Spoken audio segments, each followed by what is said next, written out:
Celebrating creativity since the year 2000, Red Bull Soapbox comes roaring back to the Lone Star State of Texas. Amateur teams of friends, families, and co-workers will race homemade creations down a course littered with obstacles powered only by gravity and the driver's nerve.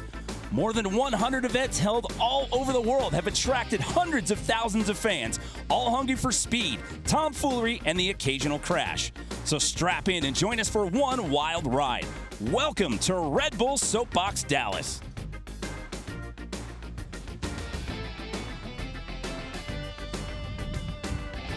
Good morning, Dallas, and welcome to the Red Bull Soapbox 2019. My name is Jimmy Coleman. I'm one of your hosts out here this afternoon, and well, this is only the second time that this event has ever touched down here in the Dallas-Fort Worth Metroplex. It has been a long-awaited return. It's been 7 years since we've done this event here, and this year, the course promised to have bigger turns, bigger crashes, and one of the best soapbox events we've ever had in Red Bull history. And joining me along the ride out here today, I've got Mark Garrett and Tina Dixon. And Tina, welcome to my backyard. You're in my hometown. I know, you've been hyping it up this whole time, and finally I get a chance to come to Dallas and witness this event firsthand. I've been looking forward to this event for months now, and I know a lot of the fans are. The last time we were here was in 2012. And Jimmy, if you look at it, over 200 teams applied. And then we whittled it down to the top 47. They're lined up behind us. They're excited to go. And once they get down to the bottom, Maud, you're going to be down there. You get that fun chance of interviewing them. And what are you most looking forward to? I mean, right at the end, they really do have to navigate their way down this course. And I have a feeling there's going to be a lot of spills down there. So I'm going to capture all the action across the finish line because it is all about speed, but also sportsmanship and also creativity. So there's so much that goes into this. It really is anyone's game. But I went out there, guys. It's 95 degrees. Everyone is absolutely dripping with sweat, but they are so ready for today. Yeah, it's actually the hottest September that we've had on record in these parts. So welcome, everyone. Welcome back to the Metroplex. So obviously, everybody's here to have a good time, and speed's the name of the game. However, there's a couple of different categories that factor into this. We'll talk more about that. Right now, let's talk about the prizes. What's at stake out here today? What are they taking home? Well, the most coveted prize is that People's Choice Award, and that's voted on you, the people. And the voting is up until the last craft goes down the course. So get out there and vote, and you can go on redbullsoapbox.com. You just click on the teams, and all the teams' names pop up, and you can vote for your favorite team. So get out there and vote. That's a coveted prize. And you know what they win? They get that K1 driving experience. And then we have third, second, and first. And the third place, that also gets the K1. They win that K1 driving experience. And it just gets better from there. Second place, they're going to end up getting a flying experience. They get to go to the iFly tunnel flying experience, so that's pretty good as well. But the grand prize, if you stand on the tallest spot on the podium, what are you taking home, Tina? Well, I hope you like heights because you are jumping out of a plane. Yes, you have a skydiving experience with the Red Bull Air Force team. And if you've ever seen those guys perform, they're at so many events. They jump out of the plane, they come in, they land, and they're just, it's such a good group of guys. So if you win that, you're in very good hands, and you're going to have one fun day. I don't know about you, but Maud, have you ever jumped out of a perfectly working airplane? Absolutely I don't know that I'm doing that. Not. And I love the fact that once they nail speed in this course, they actually have to nail then the hype side of things. So it's super, you know, it's exciting and adrenaline fueling for a lot of these people here today. But good on them, huh? I'm not taking that leap of faith. I would take the ride up, and I'd give everybody a high five on the way out the door, and then wish them well, and I would have beers at the bottom waiting for them. That's it. You're like, cool, thanks for the prize. See ya. Speaking about hitting the bottom here, let's talk about the course. We don't have a lot of hills here in North Texas. It's pretty flat out here in the prairie, but somehow, some way we managed to find one out here in this area known as Austin Ranch. But obviously speed, the name of the game. You want to bomb down this hill super fast. But we've thrown a couple of twists and turns into the mix out here for these teams today.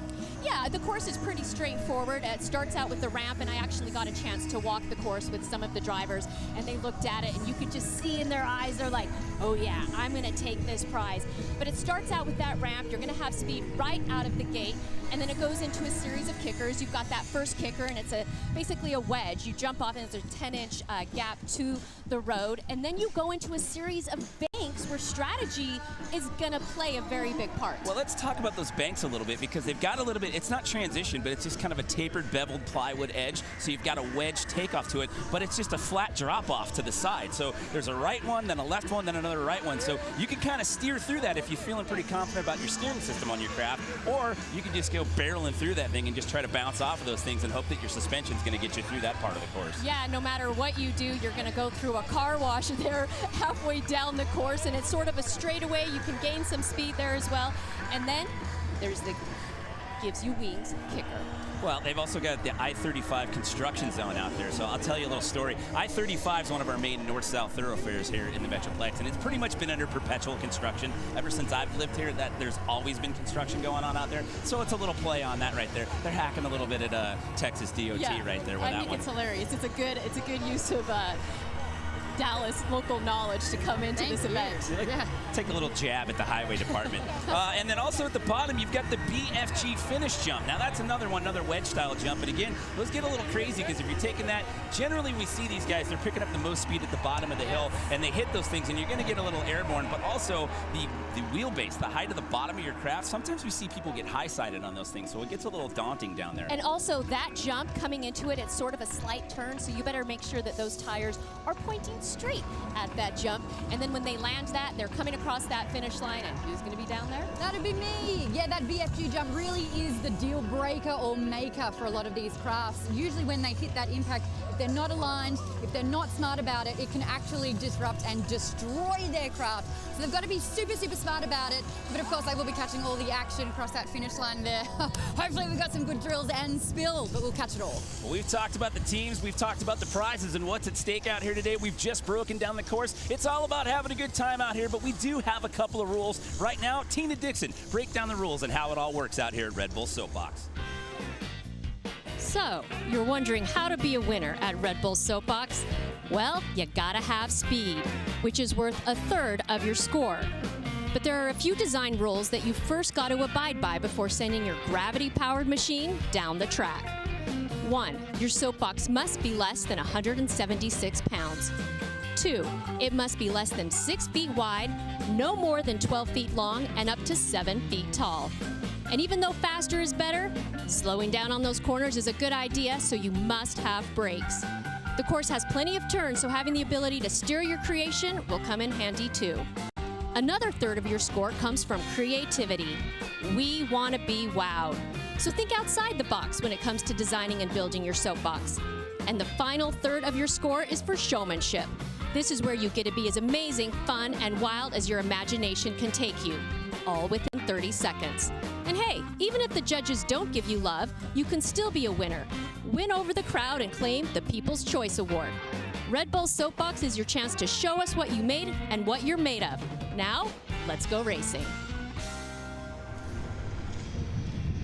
So there you go. Just a couple of rules, just to let you know there are some restrictions there when it comes to the craft of what you are allowed to do, what you aren't allowed to do. And creativity's been the name of the game. You guys have seen it as you walk through the pits out here this morning.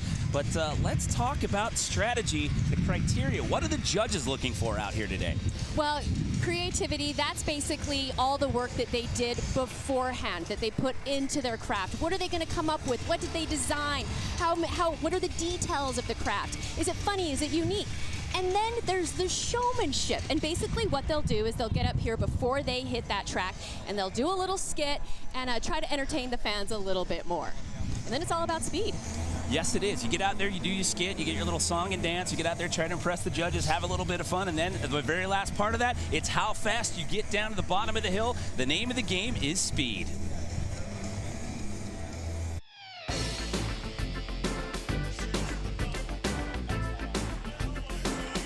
Well, we've got them all lined up in the chutes. It's been a party in the pits out here this morning, Tina. You've had a chance to walk around out there. Any standouts to you? Talk to me about some of your favorites that you've seen out here today. Oh, and it's so hard to decide. You can see the teams lined up behind us.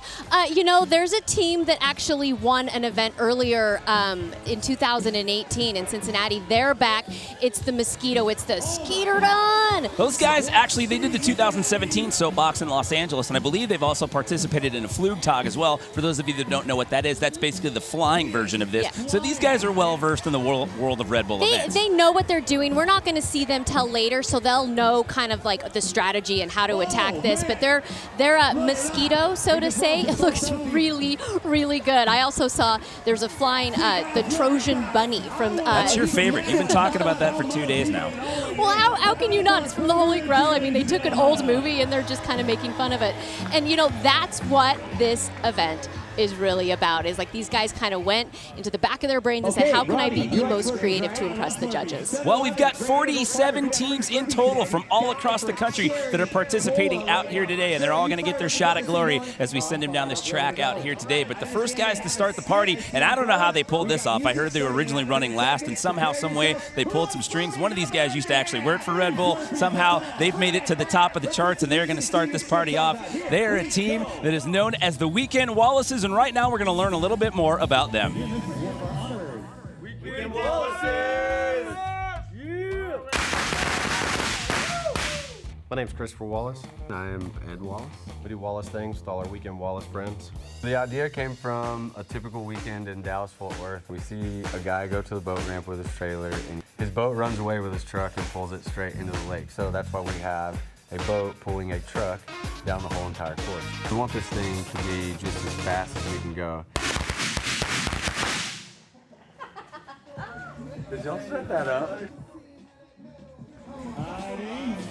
So that's Matt Edmondson. He actually used to drive one of our event cars and do some announcing for us here at Red Bull. So there's a lot of lakes around the Dallas-Fort Worth Metroplex, and you get some characters out there. I'm sure you've been to an area lake in your travels, and you see sometimes you don't always have the most skilled of people out there that are trying to back those boats down the ramp. So their whole theme right there, that's kind of a play on that, the antics that they see out here in some of the area lakes. I love it. I think it's so hilarious. And you know, I was reading their bios, and they were basically in their bios, they're like, all of you people honking your horns, stop it, because that's really what happens when you get to the lakes. People are trying to get their boat in, and you've got, you know, frustrated drivers behind. Come on already, get in there. So I love it. I love that. So about a month ago, we actually had a kickoff party for this, which we didn't do in 2012. So what we did was we invited all the teams to come out to a local restaurant, and we actually had everybody. They got up on stage, they got a chance to talk about their theme and whatnot. Those guys didn't break character once at all. I mean, they came in hot, and they stayed in character, and it was absolutely hilarious. One of them was out there with a bucket of water running around splashing one another. It was quite entertaining. You know, and I expect big things from their craft. You've got that custom bike builder. You kind of looked at the strategy of them building their craft, and you know, when walking the pits earlier, so to speak, people were saying, you know, I put 50 plus, 100 plus hours into building this, and a lot of it was just the design and the concept and what they came up with. Yeah, and you know what? Not just the amount of time that put into it. I mean, I want to know. And we didn't get a chance to talk to a lot of the teams about this. I want to know about the money that goes into this. I mean, some of these videos that you're going to see throughout the course of the show, there's a lot of metal going on in these garages and a lot of aluminum and whatnot out there. So it gets a little costly, I would imagine. So taking a look at the Weekend Wallace is stepping up to the platform right there. Our live event host, that's Robbie Floyd and Uncle E out there, taking us through the party out here in the live event side of things. Now these guys, it's a bit of a twofer. They have two parts of this vehicle. It's the truck and the trailer, and the trailer actually is what's going to go down the hill first. Yeah, it's going to be interesting to see how this works, because a lot of times if you do have those two parts, I mean, that's a lot of stuff. That's a lot of vehicle coming down this track. And this track, you know, we talked about it earlier, it's pretty straightforward, but you do have those jumps. You do have those bank turns in the car wash, so there's some technicality involved. Well, another thing too, you're looking at that, and from that vantage point, it doesn't look like much on the screen, but it's narrow, and there's some spots where you actually have to navigate through this. And we talked about, you know, in the course preview, you've got that weird little rhythm section, if you will. We've got a couple of bank features in there, and like I said there, I mean, you can either try to straight shot over that and trust your suspension, or you're going to try to hope that whoever designed and built your steering, that's going to get you through there. We'll have to see. Strategy is going to play into this for sure. But remember, it's not just about your speed and how you navigate this course. You've also got your showmanship, and you've also got your creativity. So they have to get out there, and they have to play to the judges a little bit. So you have to do a little acting, Tina. That's one of the best parts about this event is the skit that they do beforehand. And you can tell those teams that really put a lot of work into it, that met every Tuesday night and got their routine and their choreography together, and then you can meet those teams and you're like, you guys didn't do any work, did you? I was out here last night and after one of our meetings, and I watched some of these guys. The sun had set and there were like 5 or 6 teams out here, and they were all practicing. They were lined up. It was like, so you think you can dance. They were all, I mean, they had the jam box going, and they were all like clapping their hands and doing the little shit. Yeah, it's engineering meets, so you think you can dance meets can you drive? No, it's literally, we had a bunch of Red Bulls and hung out in somebody's garage and welded for a month and a half. And now, oh wait, we actually have to come up with a skit now and rehearse this? Oh yeah, we forgot about that part. It's a very big part of it. It's a 30-year score. Yeah, it's a major, major part. So, and of course, you've got to have the speed. Hey, if you're going to get out here and you're going to wing it on a Friday night, why not? Yeah.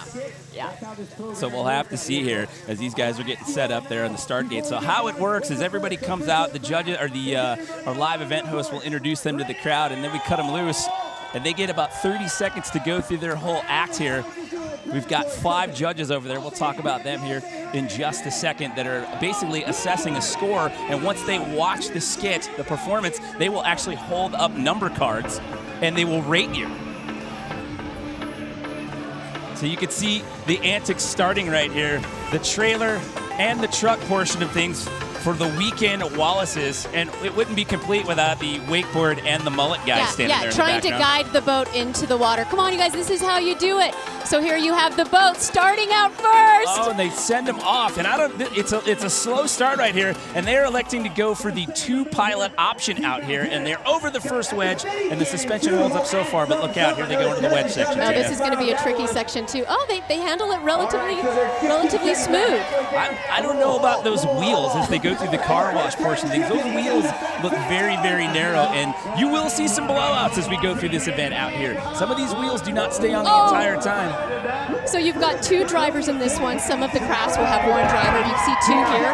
It's Dustin and Chris, also known as Richard Wallace and Chris Biggie. And they cross that finish line in that time, 38.6 seconds. So that's going to be the standard. That's going to be the time that we need to now look for to be at this point. I have to say I'm impressed by that time because they got off to a really slow start, and I started to get worried there at the bottom of the hill because it looked like the back end of their craft, it looked like that thing started to come apart a little bit. It started to do the little weeble wobble there. Well, they lost something off the back end at the very end of that. I don't know. It looked like a pair of fuzzy dice. I'm thinking that was just there as a look, but I didn't expect much out of that, the way that started off, but those guys actually impressed me.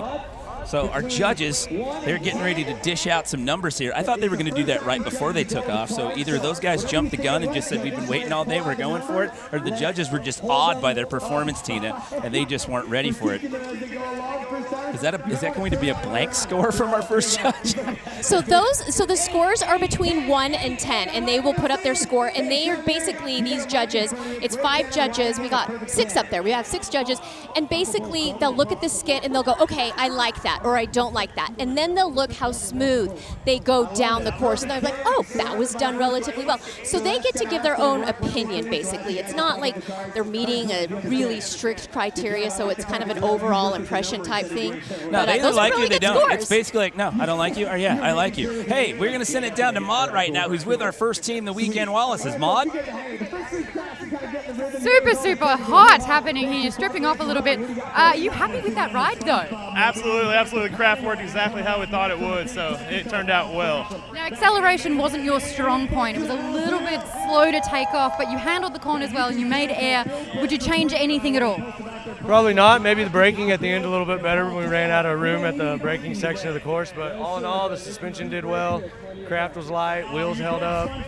We made it. You totally took out a Christian Bale right there, so Christian's on the ground. So, I don't think he's too fussed with it. Just how hot is it? And obviously you had the uniforms. Talk us through what this was about too. Man, it's pretty warm. It's very warm out there. When you put these on, we wish we could have stayed uncovered, but yeah, they wouldn't let us do that. So we got these sweet suits on. Show who we are, If you haven't been to Texas in the summer, it's really hot, and it pretty much stays hot all the time. So we get maybe December for some cooler weather. So today's an awesome day. We got a breeze. The course is rad. All the people are here. stellar day today. It's super hot. Everyone says welcome to Texas, but back to you guys. Yeah, I don't know that I'd be running roughshod out here in 92-degree weather wearing the old neoprene zip-up right there, but good on you there, Matt and the boys. Yep. And I'm surprised that thing held together. Looking at that replay right there, that thing got a little wonky. Things got a little loose there on the back end coming down the course, but 38.6 seconds, they have set the bar. And you heard them, though. They said they were really happy with that suspension. It did hold up, especially on some of those jumps. I don't see all the crafts doing that well. I don't know, you know, you get the low center of gravity. Some of these things don't have a lot of clearance space from the wheels to the bottom edge of those things, but then some of the taller ones, you start getting a little too crazy, a little too wild with some of the decorations on there. That's going to cause you a problem. There is a little bit of a wind blowing out here as well. Taking a look at team number 2, the Paddy Wagon. We've already sent them off, and down they go with the Giants rolling hamburger out here. I love it. Only a Red Bull soapbox would you see 2 guys going down a course in a giant hamburger. And, you know, I saw this thing up close, Jimmy, and they paid attention to detail. Look at the cheese there. It's a cheeseburger. Would you say it's cheesy? It's a cheesy design? They look like if they get into some of these jumps with that suspension, they could get into a bit of a pickle here, Tina. Oh, no. I know. It's already begun. 2 crafts in, and I'm already starting with the dad jokes. And look at them flying down this thing. So far, so good as they hit this jump. But look at the time, 35, 36. So they are already slower than that previous team. Look at the way that thing just eases over the wedge. I like the suspension right there. The wheels look super sturdy right there. They too electing to go with the 2-pilot option right there, navigating through the chicane. And their brake system is key because they don't have to run out into the hay bales. Nicely done there by the Paddy Wagon out of McKinney, which is a suburb of North Dallas. Yeah, a bunch of college kids got together and said, hey, let's build a hamburger. Let's build a cheeseburger. They worked on it in their garage, and they actually work on other motorized projects in their spare time. That was such a Dumb and Dumber moment right there. That was like slow motion of when the Mutt Cuts van just went off the... Speaking of Dumb and Dumber, we do have a Mutt vehicle that we'll be on later. I don't know if he was trying to fist pump that or if that was sheer terror right there as the front end started to dip. There's a little bit of a gap there on that wedge. These guys also have a YouTube channel called Build, Break, Repeat, where they make all kinds of different projects, right, and whatnot, and boast about it on YouTube.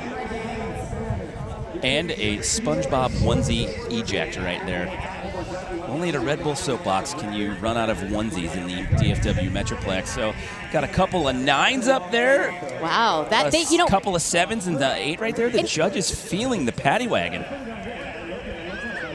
So, Maud, what do you think about craft number 2, the Paddy Wagon? Made me super hungry. The Krabby Patty went down, guys. It's actually still intact. Are you happy with how you went? The brakes really locked up and they really kept it intact, so that's great. Yeah, steering was pretty good. It was actually pretty easy to control. Oh, I love the confidence happening here. 7s and 8s with your score as well. That's pretty well done. That's just another craft that's gone down. There's so many more. So back to you guys. Yeah, we're 2 down. We still have, I believe, 45 more of these to go. We are far from even really touching the tip of the iceberg here at Red Bull Soapbox. But those guys, it's 92 degrees out here. You've got to be sweating in that right now. I mean, I'm sweating just watching that, Tina. Yeah, they're taking their costumes seriously. This is the creativity and the showmanship part of it, Jimmy. Yeah, that's the thing. The judges had a chance to walk the pits this morning, and they spent a lot of time. And again, it's all about collective opinion, but they went out there and they made some notes. And then again, the other part of that is your judging of the skit, if you will. But let's talk about team number 3. Who do we have coming up next? We have got ducks in a row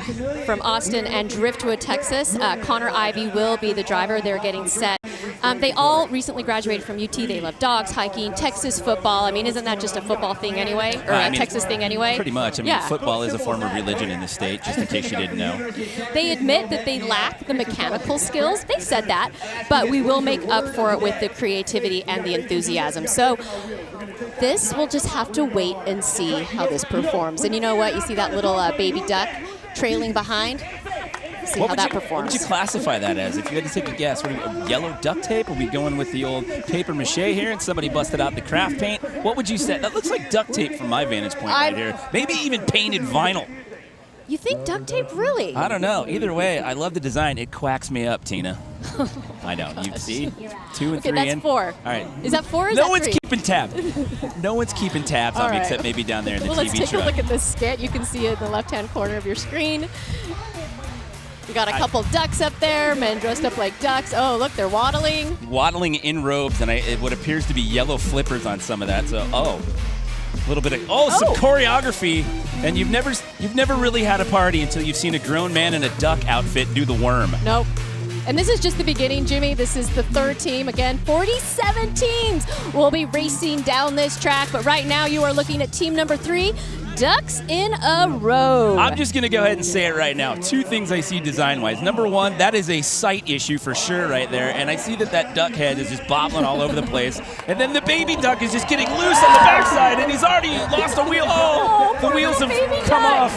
Literally and figuratively, it's like a giant marshmallow peep on wheels flying down the hill here in Austin Ranch. That poor little baby duck. It's like, Mom, wait up for me. Come on, wait up for me. How do you see through that thing? He can't. The GoPro on the head has been rendered completely useless because the giant papier-mâché duck head is blocking all line of sight. You have failed on the filming portion of this, sir.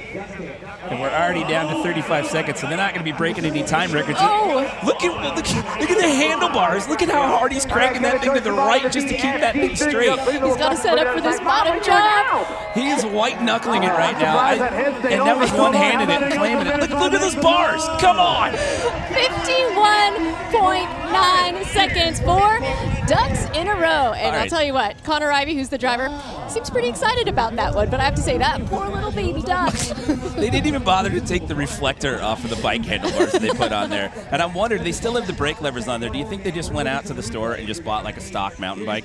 You know, a lot of people did. But when I was talking to him about brakes, they're like, I'm not going to use them, though. I need to go down that fast. But take a look at his face. He didn't have to use him. He had a baby duck he was dragging behind him right there to slow him down. He already had drag coefficient going right there.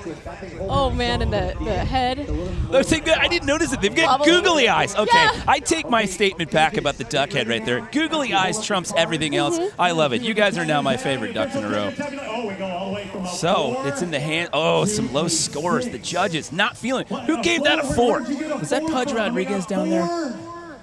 Or no, that is Aaron Kaufman down there that threw out a 4. Aaron Kaufman, local Texan and TV star. Let's check in one more time with Maud down at the bottom of the course.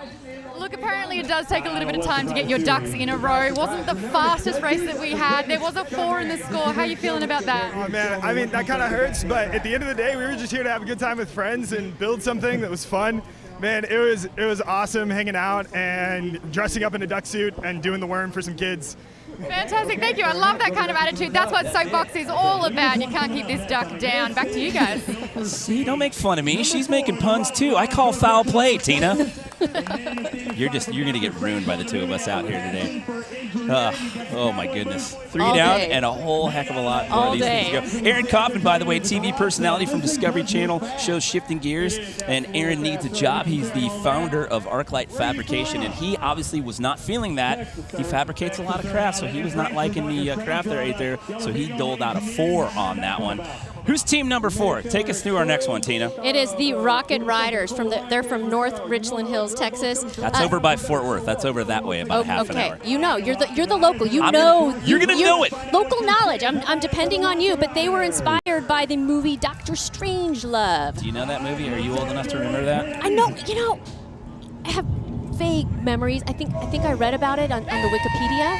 Yeah. It's famous for a guy that rides an atom bomb down with a cowboy hat as they drop it out of an airplane. So it's that's like a Cold War era kind of theme. Speaking of theme, the Rocket Riders are up, getting ready to do their skit right here.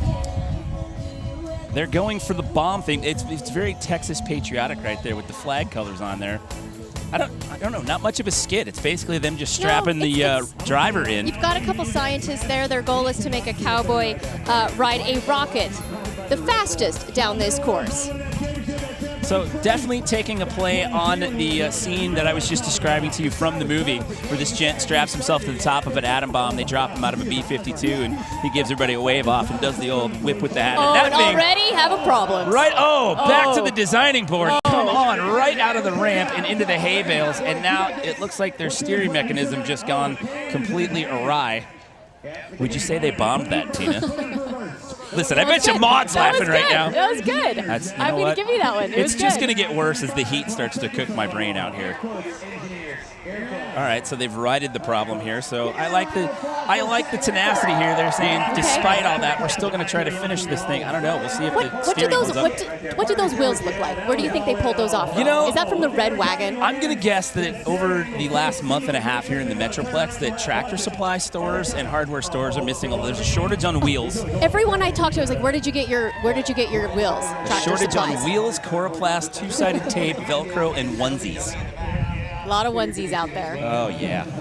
So they are definitely not going to break any time records as you see them getting past the halfway point right there. Like, man, we're only halfway down the course.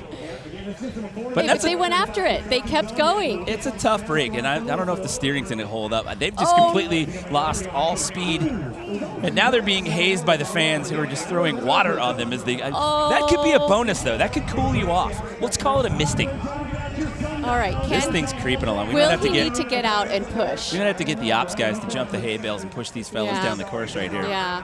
Hey, you know what? It's a valiant effort. They were ready to do They might be able that. to generate some speed on that final jump. Mod is down there patiently waiting for them to come down. At least you finished. You know, it's finish strong. Oh, 140.8. Your steering goes all wonky right out of the gate. You get stopped right out of the takeoff ramp, and then it just all goes south from there.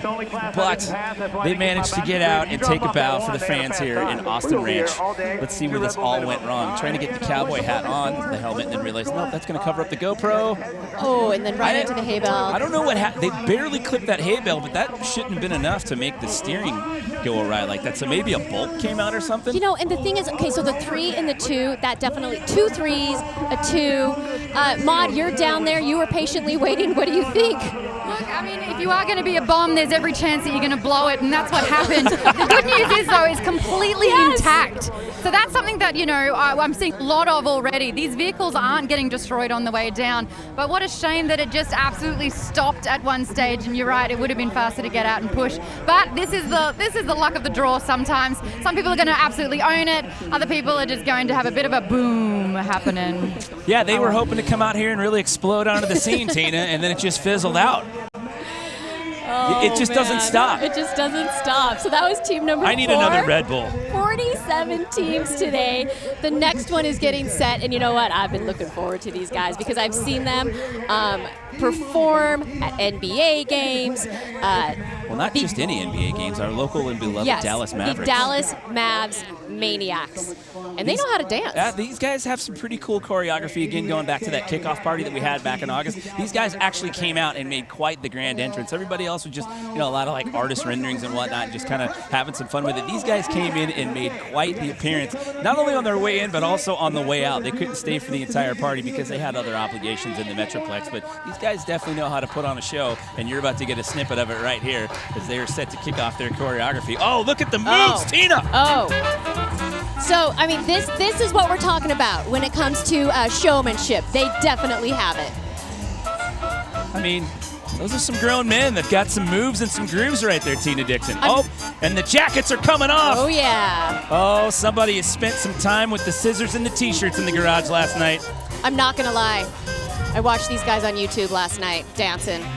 They're pretty good. So that was a fantastic skit. Now they are going down this course in a giant sneaker. It is a shoe-in for the Dallas Mavs Maniacs, and they've got some good speed and over that first feature right there. And look out into the whoop section right here. Let's see if those wheels can hold up. They've gone through all 3 of those features. He's fist pump. He's claiming it, Tina. He's loving it. Going through the car wash. This guy is flying down this course. This right now looks to be what could be our best time out here thus far. They're on a much quicker pace than anybody else that we've seen. And the first team that we've really seen get airborne over the Gives You Wings wedge and the BF Goodrich feature right there. And we are going to get in at just right at 30 seconds right there.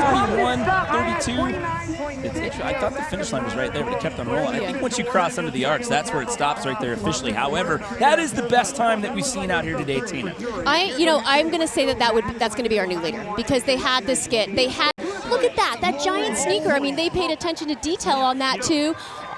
Gave him a nice push at the start, going through the car wash. This thing came flying down, but what I liked is them hitting this jump.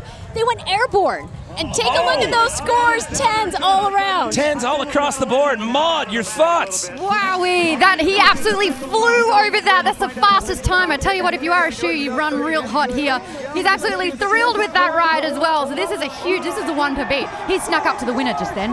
Yeah, with all those 10s, Tina, they've definitely got their foot in the door in the impression of the judges.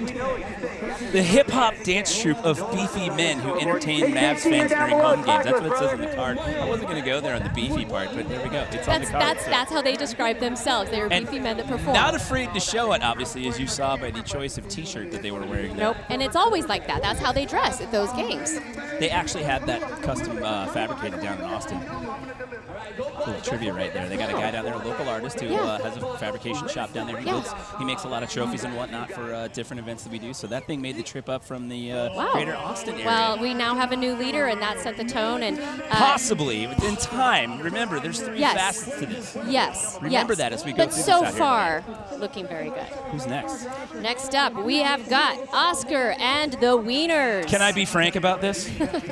Yes. I've been waiting to say that for about an hour and a half. None of them are named Oscar, by the way. There's my little factoid. So, I mean... They're just a random ensemble of hot dog enthusiasts. That's how they describe themselves. It's a pretty beefy craft if you take a look at it right here, and it's about to make a run down the hill out here this afternoon in Austin Ranch. But what a sleek design right there. Get your music ready. Let's find out what you got. Would you call that a day glow orange? What would you, maybe like a bird sienna on the paint job right there?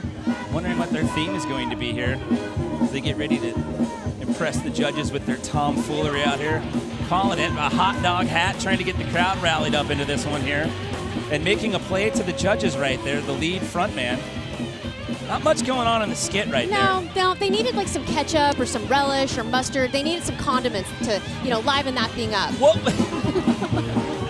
Oh, I relish the thought, Tina. That is, you do. You need some accoutrement. You need some theatrics going on. The judges like that stuff, but they look to be off to a good start here. No, got a little wonky there in that first feature, Tina. And now it's appeared to have completely slowed down after that, and the steering is just all over the map. And those wheels, I don't know how those wheels are going to hang on through the rest of this course. So, did the back end of that thing break? Decent speed, 30. I don't know. I mean, look. Halfway. I mean, they're going pretty slow. The back end of that thing, that's just the framework. It looked like that thing just came off. But the front wheels have a different camber than the back wheels. That's definitely looking like it's not going to help out the car. Look at that right front wheel just wobbling. That thing gets all sorts out Oh man, let's see if we place. can make it down here. I mean, you're going to eclipse the 1 minute mark by the time it's all said and done. And you're going to get high-sided right here, not making it over.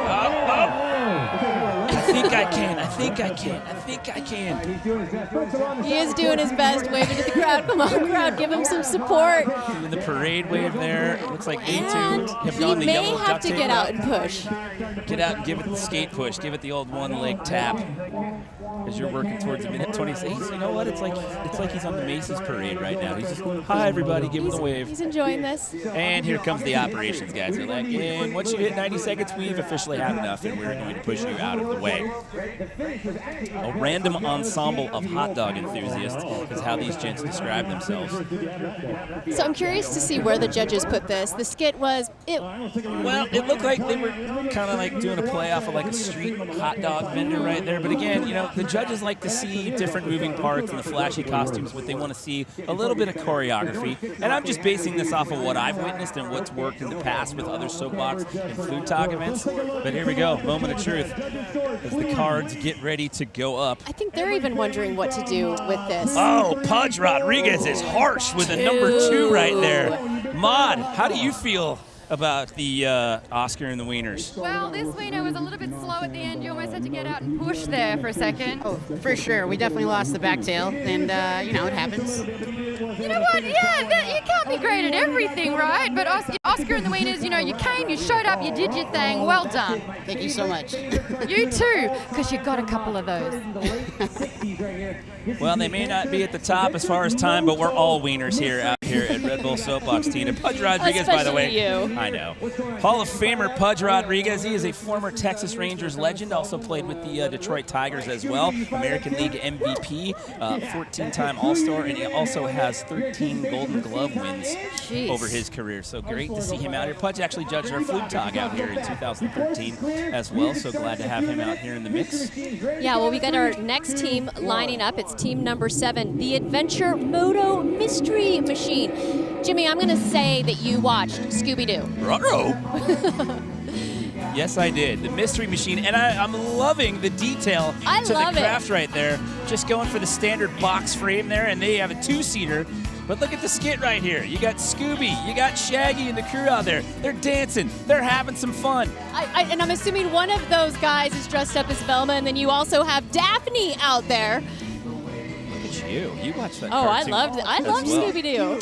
So these guys are out of Plano, Texas, which is another North Dallas suburb. They're made up of previous motorcycle racers who turned into engineers and welders, and the Adventure Moto Mystery Machine is off to a great start here. Now, it's a little wider than some of the previous crafts that we've seen, Tina. Let's see how they navigate the rhythm section right there, and nicely done. They get through that no problem. What do you think the outside of that thing's skinned with right there? That looks like it's some very thin sheet metal, maybe some aluminum. I do like the fact that they have the characters. They put work into the skit. They put work into the characters. But this is performing a lot better than I thought it would when I saw it earlier. You know, sometimes you look at these things and it's deceiving because you look at it and you're like, oh, there's no way. There's no way that thing's making it down the hill. There's no way that thing's going to go that fast. And then they get out there and you're like, oh, you're actually impressed. Like, a lot of engineers on these different teams out here. And some of these guys, it's not like, oh, it's just a crazy idea. We drew this up on a cocktail napkin or some paper and just winged it. Like, some of these teams really do. Most of these teams, I would say, put a lot of thought, a lot of time and effort into the building and design of these crafts. So taking a look right here, they gave it the good push-off right there. And they elected to kind of hang to the right-hand side right there, hugging the hay bales as they go over that first wedge. The driver's just calmly getting through the finish line. Well, you know, it's got to be a little terrifying because once you get going, you're like, oh, I didn't plan for this kind of speed. And, I mean, you're looking at these features. I mean, you could test run this thing in your local parking lot all you want, but when you're going down the hill and all of a sudden there's a wedge ramp and all this other stuff you got to work through, you're like, I didn't sign up for this. You can't test for this. That's the thing is, yeah, you can go and find a small hill and maybe test your craft, but you also risk wrecking it. So a lot of these guys, they didn't even test them before, maybe just a little bit. Let's see what the judges say about that one. Ooh, I like the nines. I like the nines. We got nines in the middle of the gap right there. Maud, did you see that? We got trim nines up here from the judges. Sure there. These guys are looking fine with those nines. Zoinks, Scoops, how you feeling about that? Oh, just great. Is this your first time being a dog? Yes, it is. I'm terrible at it. I'm sorry, but it's all for fun, right? Absolutely. How do you think you went with the ride? Man, it went pretty good. We caught our monster, got our mystery solved, and we had a good time. So we threw down. It's all fun. And if it wasn't for those meddling children, they would have gotten away with it too. Back to you guys there. Come on, Scoob. We got to get to the bottom of the hill at Red Bull Soapbox. Do you think they had Scooby snacks waiting for him down there at the bottom? Perhaps. Remember the Scooby snacks? Scooby and Shaggy were always hungry. Oh, yeah. It's like they were hypoglycemic. They had to constantly feed those two. Speaking of, well, next up, we got team number 8. Oh, more food-themed stuff. Sorta. Not really. Team Grills I and got Slab. thrown off by Grills. Yeah, we know what's on your mind. I Grills know. and Slab. After the hamburger, I wanted a hamburger now. So did Maud. This actually, look at this shiny vehicle. This is a thing of Oh, that beauty. kind of Grills. Yes, and check out those wheels. Yeah, they're going with this kind of, I mean, that's very Mad Max-esque right there with the old wheel spikes there. Let's see what they do, the old routine here. See if we get some choreography. Outside of the Maps Maniacs, we haven't seen too much choreography going on out here today. The People's Champ, Paul Wall, is on the team. The driver will be Chad Schultz. The theme is actually inspired by Paul Wall. Mm-hmm. So just kind of shaking and shimmying and doing a little squat and pointing right there. Yeah. But I do. When I went and walked through the pits to look at all the crafts, I looked at that thing and I went, ooh. That thing's pretty impressive, but can it drive? I don't know about those wheels. See, How this is long where... the wheel accoutrement hang on. Yes, especially in those narrow spots. The wheels themselves look to be a little more sturdy. It just looks wobbly because of the spikes that they've got sticking out of there. But here we go, over the first wedge. And did we lose one? We did. See what I'm talking about? Did they lose an actual wheel? No. There's some sort of carnage that came off in the back end over there. But look at that right front wheel tire, whatever you want to call it right there. It's another one of those wheel points. They're picking up some speed here, Tina. Thoughts as they reach the halfway point? Well, they've got that time, that 36 at this point. I mean, they're going to have under a minute, I think, would be the goal at this point. Did you see the branding? Look, they've got a can right there. Got a Red Bull can right there. Look at that, pandering to the Almost. to the host of the Almost. event. I love those signs. Halfway down, almost. And then the wheels hold on up until the end. You know what? Hats off to you guys, Grills and Slabs, because I thought that whole thing was just going to come apart. I thought they were going to have to get the ops guys out here and pick that thing up and get it off course. Watch this first wedge. Watch the drop off. Watch the right front wheel. That thing just kind of compressed and got all sorts of. Oh, that was the last jump there. Look at the feet, Rodney. Look at his feet. He's barely dragging. His heels I thought it was almost coming off for sure. And he got a little airborne right there. Leveled that thing off. I take it back. It's in the hands of the judges now. You want to get some kind of racing style points for that. And obviously the brakes. He's like, I don't need no stinking brakes. Let's go right to the hay bales right there. Now, what are we going to see score-wise? Actually higher than what I thought right there. And down there on the end with a 4. Let's go, how about you? Mod? Yeah, look, it's not often that the driver will end the race with 2 of the wheels in his hands, but that's just what happened then. When he finished the crossing line there, the finish line, he was like, hey, because he knocked out all the bales of hay. So there's considerable speed happening there. Is it enough, though? Probably not. I just hope that he kind of takes a few layers off, because that's a hot look in all the wrong ways, if you catch my drift. Woo-wee, back to you. Well, the good news is there's a little bit of cloud cover coming in, Mod. We got a little bit of a breeze going right now. By the way, we're going to have a cold front. It's going to be 3 degrees colder tomorrow than it was today. Bring your pets in. I know, right? Cover up your plants. So number 9, team number 9, Nacho and Esquelto. You excited about this one? Did you go see these guys in the pit area? Did you go check it out? I am. I'm curious to see how this thing is going to work, because you know the theme. You know what they're inspired by, right? I mean, Nacho Libre. Nacho! Yeah. Sometimes I like to wear the stretchy pants, Tina. From Cedar Hill, Texas. You know where Cedar Hill is? Tell me. It's on the south side of the Metroplex. You know everything. You know everything. I've lived here a long time, Tina. I'm like the bumper sticker. I wasn't born here, but I got here as fast as I could. So taking a look at the craft right here, they, I believe these are the guys that it's a wrestling ring that they've got right there. So you see they've got the foam on the corners of the frame right there that it mimics the wrestling arena, if you will. They have the little bell.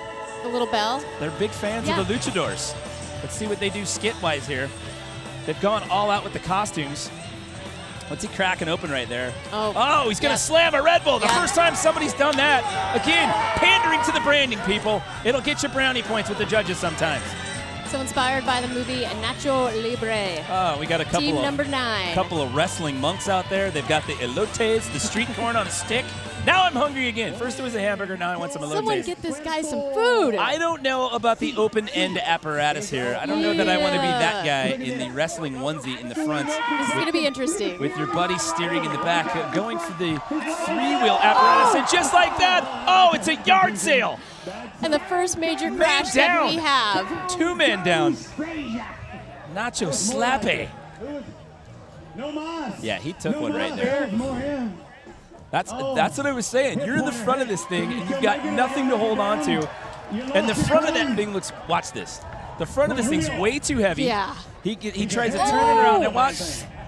Yeah, that's a tough slam. That is why we make you wear a helmet, ladies and gentlemen. Look at Pudge. They're like, Pudge and Sean Marion can't get enough of that right now. But Sean's trying not to laugh. He's trying not to look directly at them and laugh. This is an impressive list of judges. See, Pudge We've got Sean Marion. Pudge looked over at Dora Music and was like, man, did you see that? How do we judge that? Oh. No. So they're kind of looking at Pudge each still other. gives it a 7. Oh, Doro gave it a 4. He's like, I don't know. Mod, did you see that? I got a headache just watching that. Oh my goodness, I know. Look, I feel with this instance, because it's the wrestling team and because it was an open casket in a way, they wanted this. I think this was planned. They were here for the spectacle of it all, and they absolutely obliterated it. So well done. This the wrestling rink has been used in full effect. Well, one thing for sure is they definitely will make the top 10 crash videos of the Red Bull soapbox. That's a guarantee, I would say. Of the last couple of these that I've had the pleasure of working, that is definitely one of the best slaps that I've seen. That was a good slam. Yeah, you got to give it to him for that. He got up and walked away from that one. He may not remember where he is or the fact that he's even at this event. They may have to remind him of that and show him the video a little bit later on. But my goodness, and I mean, Maud she took the gloves right off right there and called it open casket. Oh, yeah, that was a tough one. Would you say that young man is wrestling with the pain right now? Yes. Yes. I know. All right. Listen, we're only on number 9. No, we're on number 10 now. Oh, We're yes, moving now we on are. to number 10. It is no mommy required. I'm actually really looking forward to see this craft No because mommy required. it's a stroller, okay? But there's not going to be There's laws a against that, mommy. Tina. Yes. We have strict laws against that here in this on state. this one, there is no mommy. It is not required. It is just a stroller that will be going down this course. This is a very, very large stroller. These guys competed in the 2012 Soapbox. And the baby stroller theme comes in because since 2012, when we did this 7 years ago, 2 of the teammates got married and actually had a child. Yes. And there is a giant baby in the stroller. The giant baby will be controlling the stroller. So yeah, no mommy required. Why do they have inflatable mommy then on the front of that thing? I thought there was that no doesn't mommy match. required. I thought there was not going to be a mommy. Be it real or inflatable. Oh my goodness. So you see the driver peeking out the stroller in the front. I do not know about this one. It looks like the inflatable mommy had a couple of Chardonnays before this run right there. And it's been Oh! Baby down! Baby down. Look at the complete. But the mommy's still holding on. She's like, nope, I'm not going to let you go. You know what's not holding on is that front axle. Look at that thing. I've seen pallets put together better than that hanging out in the back of a Home Depot. Good Lord. Look at this thing. Wobbly. Maybe I could save this. Oh, no, I can't. He didn't even make it into that first part of the whoop section. Yeah, top 10 crashes, so that will be on there as well. And the Chardonnay mommy back there still hangs Chardonnay up. mommy. Oh, no! Oh, she got a headbutt on the... Look But I must hang on. at, you know what? I have to take my statement back. It's the center of that thing right there, so it is supposed to wobble like that. We'll see what the judges think about no mommy It required. was really creative. It was, but it didn't perform. Oh, Look at that, 2. Sean Marion has thrown up a 2. Maud, 2s are getting thrown out. Oh no, this is why there is an age restriction when it comes to driving. Babies should never be behind the wheel. Mummies were required in this instance. That wipeout, that little crash, that little number on the side there happened a bit too quickly down the course, which is a bit of a shame. But yeah, fun fact, just to put some light on this situation, a stroller is called a pram in Australia. Ooh, did you know that, Jimmy? I did not. I have not been to Australia. If you knew that, I would be like, really? How do you know this? I did not. It's it's my last 2 continents, Australia and Antarctica. Those are the only ones I'm missing. Never been down there. Really? Yes. Oh, that's shocking. Wow. Did you know these guys just wanted to take a Saturday stroll through the course, and it didn't pan out? All right. I don't know how I feel about this next one. Really? Take it away. Well, team number 11 is Air Force Juan. The driver is Robert Torres. They're from Arlington, Texas. Now, they're returning from That's the in the middle of Cincinnati. the Metroplex. That's smack dab You know in the everything. middle. But in 2018, Jimmy, we had Red Bull Soapbox in Cincinnati, and there was some weather that came in. So they were there, but they didn't get their chance to go down the course. What kind of weather? Was because it of snow? the weather. Was it rain? It was weather. Tornado? Weather. So they have returned to Red Bull Soapbox, and now they get their chance to go down the course. Oh, Tina, look, we've got standings. Taking a look at the Red Bull Soapbox Dallas leaderboard. Look who's on top. It's the Dallas Mavs Maniacs, Tina. Oh, and the Weekend Wallaces, who got the party started. They're sitting in second place right now, followed by the Paddy Wagon. So our 2 early crafts, number 1 and 2 right out of the gate, sitting in second and third, respectively. The Math Maniacs in the hot spot, and the Adventure Moto Mystery Machine sitting out the top 3 as of right now. So standings looking good. That's not bad. You're right out of the gate. You set the pace, and you're in the top 3. Yeah, I mean, only 10 teams. Only 10 teams. Oh, We've got 47 a lot of teams soapboxing here. left to do So out here today. 37 more teams to go. So these guys didn't get to run at the Cincinnati Soapbox last year due to inclement weather, and now they've got this this airplane that has a southern flared theme, if you will, and a lot of what would you call that? That is designing the adorning the outside of they their said craft. it may look like a pinata, but they said and described it as one sexy machine. Oh. So okay. we'll take a closer look at this Muy sexy caliente, Tina. machine. They have a giant sombrero on the front of that thing, and they filled it with candy, and they were passing out candy to people in the pits as they go That's through a way. here. They've got. Are they dressed up like tacos? There's a tortilla. I see a burrito. trying to figure out the Oh, they are significance tacos. of the Taco Bell crazy, Tina. Oh my goodness. Oh, they rehearsed this skit every Wednesday night at 5 p.m. Oh, they've got Straight matadors in on the background. dot. Or no, those are mariachis they've got in the background. Oh my goodness. You know, They did a lift and spin. I haven't seen a move like that since Dirty Dancing. it was beautiful. It was absolutely beautiful. Good Lord. And what do we got going on here? What did they just throw? Those Oh are my pigeons! God. They just threw pigeons. Wow. Dubs, what? Oh, they took this to the next level. They are letting their dreams take flight here, Tina. What is I love. So good. I So can't- good. Okay, so far for this skit, I'm going to give this. If I were Oh. a judge, I'm going to give this And one. they've a got 10. they've got to get the backdrop out of the way so they can bring out So they can bring out Air They Force went, One. They went the bonus route. They've got the bonus backdrop. You don't see that too often at these things, but here we go. Out of Arlington, Texas, this is Air Force One. Does the sombrero stay on? They've got a step ladder to get their pilot in. Or their driver, I should say. Or they're going for two. Are they tandem? They are. It is the mariachis that are going to drive this thing. All right, so going for their second chance. They didn't get to perform in Cincinnati because of weather. Now they finally get their turn to go down the Red Bull Soapbox course. I like that they put their faces on the side of this thing. To And where they've got what would be- googly eyes, Jimmy. What would be the portals, the windows of the airplane, if you will. And over the first wedge, oh, we got a wobbly wheel. Those bicycle wheels right there looking a little wonky. Oh, one of the googly eyes is gone. It's all right as long as the main bulk of the craft stays intact through the car wash feature right there. And they've reached the halfway point as of right now. Tina Dixon. They are picking up some speed right now. Will this thing hold together? Oh! Suspension. Thank you, Being suspension. put to the test. Oh, look, he's saying prayers right there as they come through the finish line. And they made it all the way top to bottom. No more eyes. Would you say that is one impressive ride right there, Tina? Yes, I will say that. Okay. I would agree with that. Thank you. Thank you for playing along with all of my goofy dad jokes out here today. I couldn't do it without you, or Maude. Smokes. Let's take a look at some replays. Look at, they're smiling, and they're not smiling, and now they're smiling again. They're like, oh, did you see that?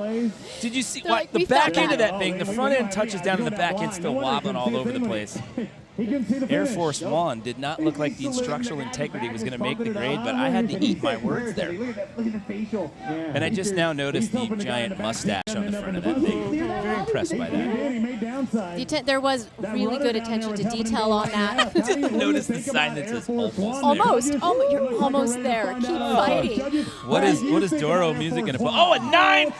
Oh, 4 10s and 2 9s! Maude, what is happening right there? It's a numbers game. 4 10s and 2 9s, but guess what? I don't even think their brakes worked because they didn't stop when they flew past that finish line. They completely took out all the bales of hay and the camera at the same time. But I guess they can flex pretty hard with 4 10s and 2 9s, though. So back to you. Woohoo! That is a fantastic score for that team. I loved it, Jimmy. I loved it all around. They had the skit. They made it. They made it all the way to the finish, and it might not be the fastest team, but I'll tell you what. I was kind of hoping that if that all of thing it. blew apart, that more candy was going to come out. That's what I was hoping. And then you would have been running down the track. No, I would. Listen, have you ever watched Top Gun? You never leave your wingman. We're in the middle of a show, Tina. I don't Means leave. so much. I wouldn't leave my wing woman. So much. See? Goose. Yeah, Means we'll so get the much. candy later. I will text some people and say, hey, go down to Air Force One and scoop us up some Mexican candy, please. All right. And now we've got one down and one to go here with this type of theme. Formula One, team number 12. It doesn't get any better. Will be It gets coming worse. up next. From Plano, Texas. Where's Plano, Texas? It's just up I-75 right there, Yes. or US-75, I should say. This Actually, one, this it's one parallel is to us. shiny. I love this Is one. that all it takes to impress you? Is it just has to be shiny? Shiny and Forget look the good. candy. Forget the paper mache. Yeah. It's pretty. It's pretty. They're all mechanics at Classic BMW here in Dallas, and they are avid Formula One race fans, and you can tell by their vehicle. We have a big some thought Formula into One this. race every year down at Circuit of the Yep. Americas down in Austin, and I talked to these guys at our kickoff party last month, and they've gone down there pretty much every year that we've had Formula One here in the Lone Star State. So a lot of hard work and a lot of design had gone into this craft. These guys had some pretty funny drawings when we did the kickoff party. I'm curious to see, nobody really talked about their skit when we did that kickoff party. Everybody was just kind of like, we're going to work on that on the back end. I was hoping that they would just recreate a pit stop or do something. I mean, they're avid Formula One fans.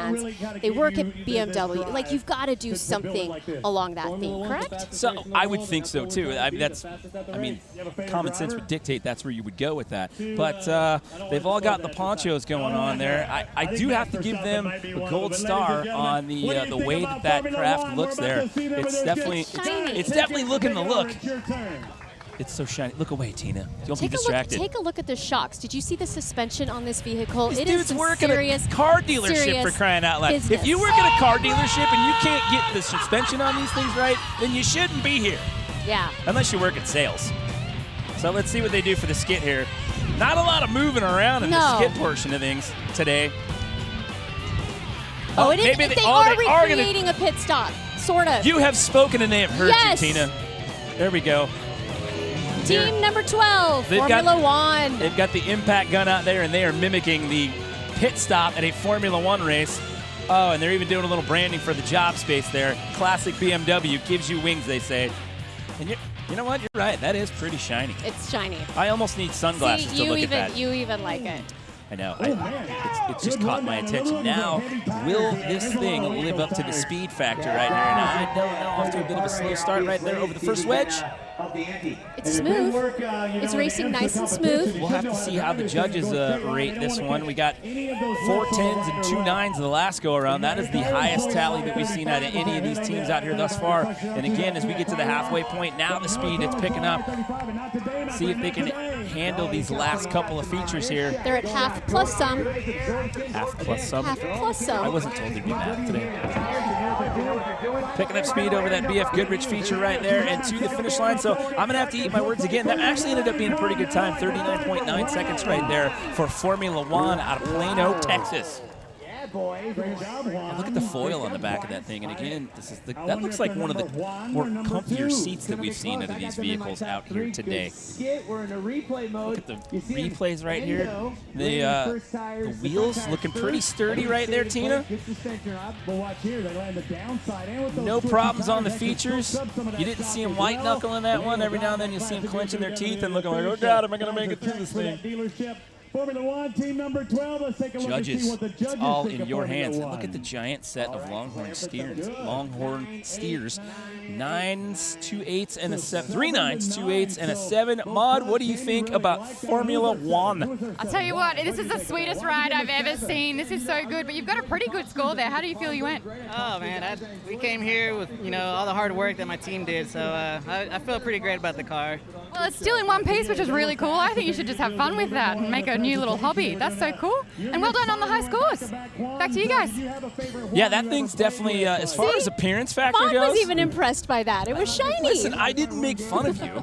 I went to your mode of thinking, Tina. There's a difference. As you should. You'll know when I'm making fun of you. Formula One, team number 12. Jimmy, did you ever play the video game Frogger? I am older than dirt, so yes, I did play Frogger. You were the number 1 on the list, right? That was you? I was number 2. Oh, I took a leap of faith.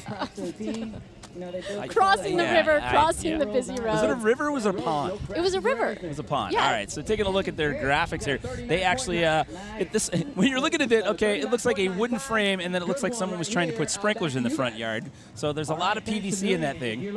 Going for the box frame there. And I don't know about this. What's your thoughts on the rope steering?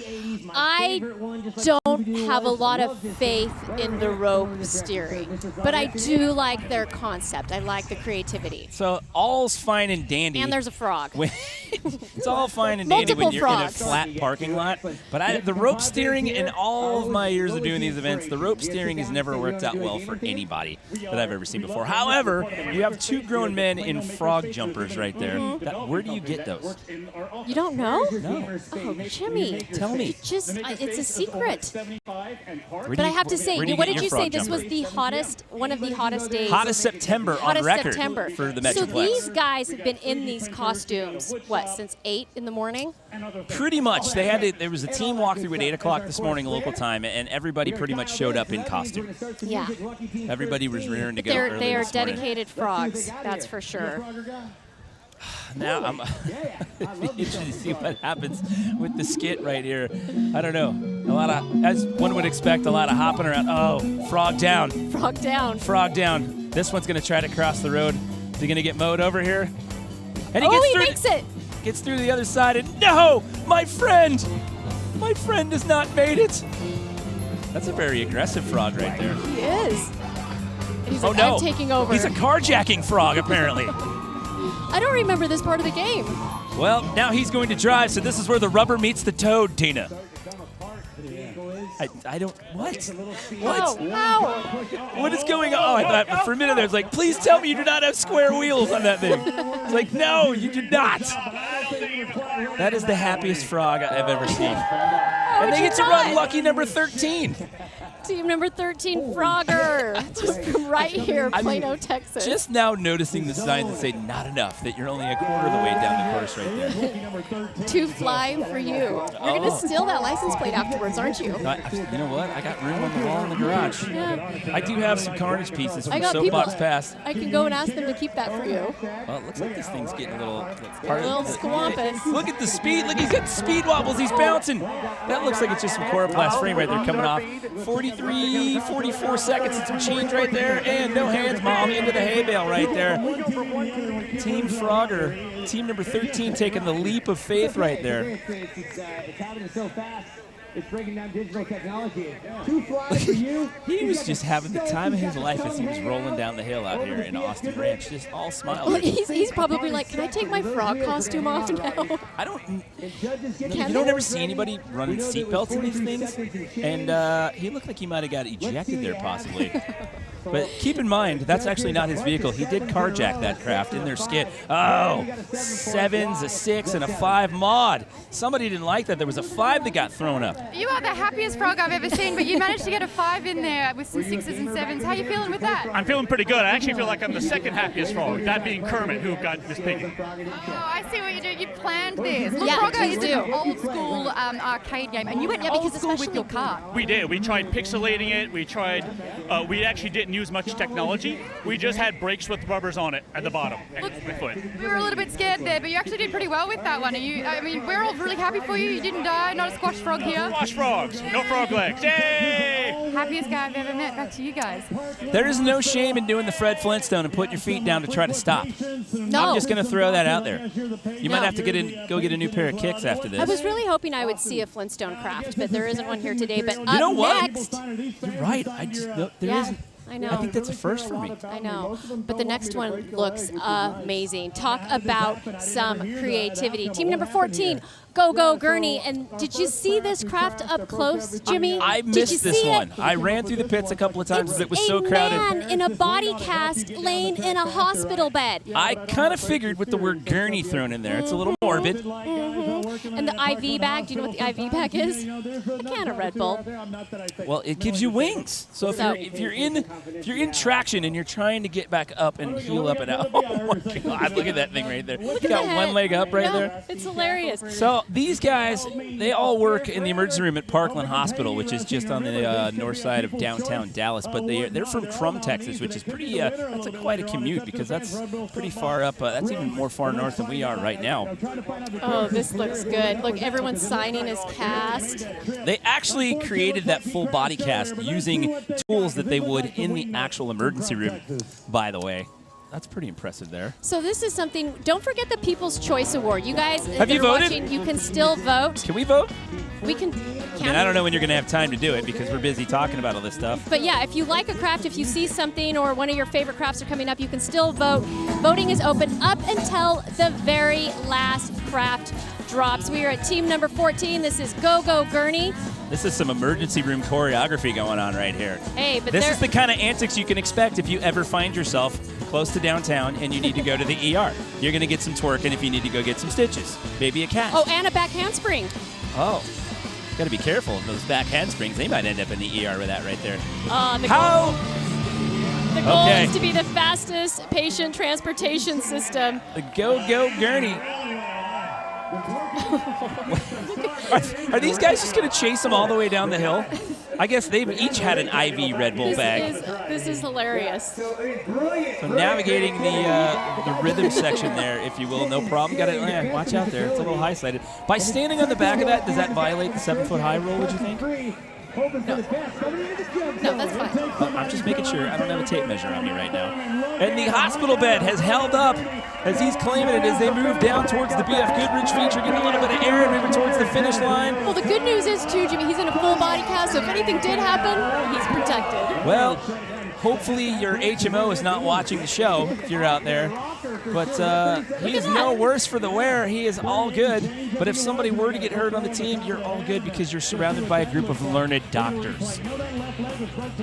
This body cast took air on that first wedge, and this is the final jump, holding on, coming across that finish line, and a really good time, almost.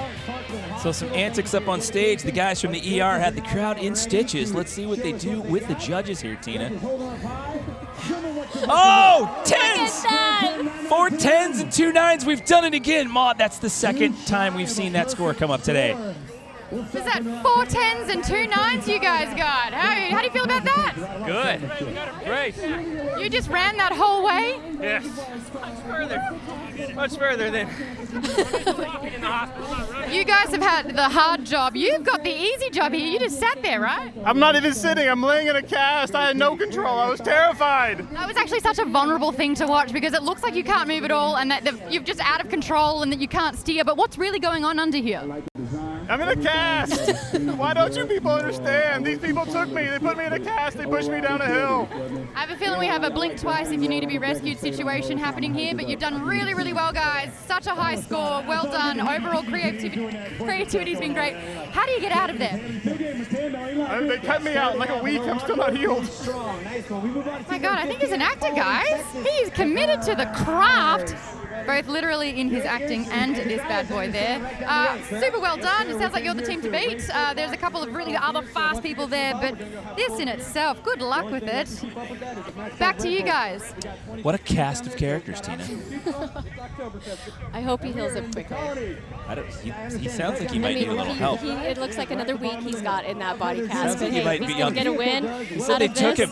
Might be on the back of a milk carton here in the near future. Have you seen me? Yes, you were in a full body cast going down a hill in Austin Ranch. Oh, man. Well, team number 15 is up next. They are from right here, Team Growlers. Oh, it's the local boys from the Yeah. colony. Do you know what Growlers is? I do. It is a local watering hole. I know this. It's those big gallon jugs that you go fill up beer, You craft take brew. home every night, you go out? Oh, no. I'm too busy to brew anymore these days. I'm on the road. I'm hanging out with you, talking all things soapbox. So that looks like a giant, what used to be somebody's laundry hamper right there. Not a whole lot going on. Is it a keg? I believe so. There wasn't a whole lot going on there in the old dance routine. Well, let's see. I don't know about those wheels. I don't know about the framework there, Tina. And as I say that, into the hay bales and spun out. They're paused. And the whole, oh, look at it. Did that back wheel completely just squelch out right there? It sure did. You know, the mags look like they might have held up a little bit better right there. I'm pretty sure that's a K. Oh, you know what that is? I believe that's the that's one of the mash tuns for brewing. I think that's what that's supposed to be there. They got spun around right there. What is that? The 19-foot mark? I believe they've got 99 feet to go right there. That's all right. Still dedicated driver. You know what? They work at a bar. They've got plenty of liquid courage that they can go and sit down and rethink this thing and plan for the next one right there. And you know what? Growlers is really just at the end of the street, so we know where they're going next. There we go. A couple of 3s, a 5, a 4, and a 2. Some harsh scores down there, Maud. Yeah, that wasn't very fun to watch. I'll tell you what, you can actually see in the replay when he gets a little bit of air, he gives a fist pump in victory, but his overconfidence became his weakness because he just hit the hay bale straight away. And then he just pulls out his wheel, gets up, gets out. You hate to see it, but that's what happened with this one. Oh well, back to you guys. Well, I hear we're going to get some standings here. We're going to find out how we look so far with only 15 craft down the course so far out here today. There's a lovely shot right there of the Red Bull Archway. Go Gurney moves to the top of the standings. How about that? Followed by Air Force One and Formula One. And then Dallas Mav Maniacs in 4th place. Yeah, they got bumped out for now. Remember, it's top 3 get prizes as well as the coveted People's Choice Award. So tough break for the Weekend Wallaces and the Dallas Mav Maniacs. But go Gurney. But if you see your team on there and you want to go vote, you still haven't voted, redbullsoapbox.com, hit the teams, and you can get a chance to vote on your favorite team. Coming up next, it's team number 16, Jimmy, and this is a very, very cool team. There's a lot of history involved with one of the drivers, one of the crew. The team captain competed in the first ever Flugtag in London. So talk about some history. Well, I was going to ask you if you knew what year that was, because I go ask Uncle Lee, but he's over there busy hosting this thing for live event. I don't know, but so in the kickoff party, I called them Red Bull IT because I thought they were like some sort of tech guys, but apparently it's based off the horror movie. They made fun of me for that one, so it's Red Bull IT. But look at the work that they put into that vehicle right there. They're passing out the IT balloons in the crowd right there. They actually had some kids' bikes that they used the dropout area of that was part of the frame right there. And oh, look at the creepy costumes. Pennywise, I went up to Pennywise. I was like, can I hear the laugh? Can I hear? That's all he did. He just laughed. They did not break character all morning long. Some people were enamored by it, trying to take photos. I saw a couple of kids that were like, children! Far away from that clown, Mom and Dad. No way. I had some children coming up, and they're like, can I get a picture with Pennywise? Here we go. Let's see if all that work, all that welding that you saw on the framing video right there pays off in the long run as they send him down there. Not clowning around. This is Red Bull IT. When it turns, it really turns. Let's put it that way. A little bit slow. They get through the first feature right there into the danger section right here. You know what? Isn't that right through the we don't have to steer. We're just going to go straight through it. Who cares? So obviously inspired by the Stephen King movie It. I have not seen It. 1 or 2? Neither. Neither. Oh, Jimmy, you've got some work to do. I know. Everyone always tells me, like, you got to step up your game when it comes to watching horror films. Yeah. We travel too much. Maybe I should start watching it on airplanes. That's what I'll do. And into the hay bales. Oh, and that is not funny. But they're okay. He's wearing a mouthpiece right there. You know what? I guess that's pretty smart. Why not wear a mouthpiece when you're going down the hill? Look at the look on the driver's face right there. That is sheer terror, which I guess plays well into your theme there, fellas. The driver's in the back. Look at him. Brilliant. Do you think he even knew that there was a camera right there, or he was just going to mean mug it just for the heck of it? They landed. The suspension held up. They're almost to the finish line. That is team number 16, Red Bull IT. How about Go Gurney jumping to the top of the leaderboard there? We'll have to see what happens as we run through this next 10 or 15. Oh, a couple of 9s. Oh, Pudge doesn't like it. He throws a 5 into the mix. Our 13-time Golden Glove winner is not a fan. Maud, what did you think about Red Bull IT? Wow, those scores are literally working 9 to 5 there. Look, they're totally clowning around, that's for sure, but they took it seriously. Look, they say that a fear is learned. I am not okay with clowns, and the fact that they're behind me, this is not a good place to be, because they take it seriously, so I don't want to stick around. Back to you guys. Nope. No, I'd hang out with those guys. The laugh was good. The laugh was so spot on. Their clowns are fun. They make animal balloons. They got big floppy shoes. Get the big red nose. You got to see it. You're right. After a couple of Red Bulls, I'm not hanging out with those guys. This is your favorite, one of your favorites. One of my favorites. I mean, how do you not like the Mutt? Look at what they've done here. They basically took apart this machine and then just sort of reassembled the frame and put it back together in a different way here. And these guys obviously have some sort of warehouse that they're able to work out of right there because they've done quite the job out here. So it doesn't look like much here. You're wondering what this is going to be, but Wait just for hang on. it. Hang on. Wait We're for getting it. there. We got the big reveal. The testing test. this thing down the grass hill. They're like, all right. All I'm going to say is Dumb and Dumber, and then that will give you a hint. It's just, I didn't give it away. That's a hint. We just told everybody to wait for it, and then you just went and said it. It's a hint. Look at that. I mean, these guys really put some hard work into that right there. And, of course, for the theme right there, why would you not come out here in the blue and orange tuxedos that Harry Lloyd wore in the movie? A couple Harry, a couple with the ruffles, no less. Inspired by the Dumb and Dumber vehicle. Team number 17, the Mutt. I love that scene when they walk into that party. Come on, Harry, let's go get us a couple of bowls of loudmouth soup. No Dumb and Dumber quotes on you? Do you want to know what the most horrible sound in the world is? Give it to me. No, I'm not going to do it. There's some more people that want to later. ride, Lloyd. We'll pick them up. So this team is actually, there's a battle within a battle. They're battling up against another team that will be up next, the Slinky Dinky Wiener Dog Racers. And they say that one 10 times fast. The Slinky Dinky Wiener Dog Racers. Now, they all work at Recaro in different departments, so it was an added challenge to come together and build this, but they got it together. They got the vehicle. You saw them test it, but can it make it down this course? Well, really didn't do a whole heck of a lot here on the skit thing so far. I wanted a briefcase of just IOUs. Listen, with a movie as iconic as this, I'm just going to walk that plank and say, I wanted a little bit more. And I can honestly say I've never seen anybody do the PVC pipe send-off of a vehicle like that before, but hey. No, or at least PD. A different approach. So now we have the Mutt heading down the course. I would have expected a little bit more out of that skit right there. You've got so much you can work with that movie, Tina. Yes. They're through the car wash portion of things right here. Coming down to the halfway point. They hit the bottom half of the course. Their speed looking pretty decent here. There's the gives you wings wedge right there.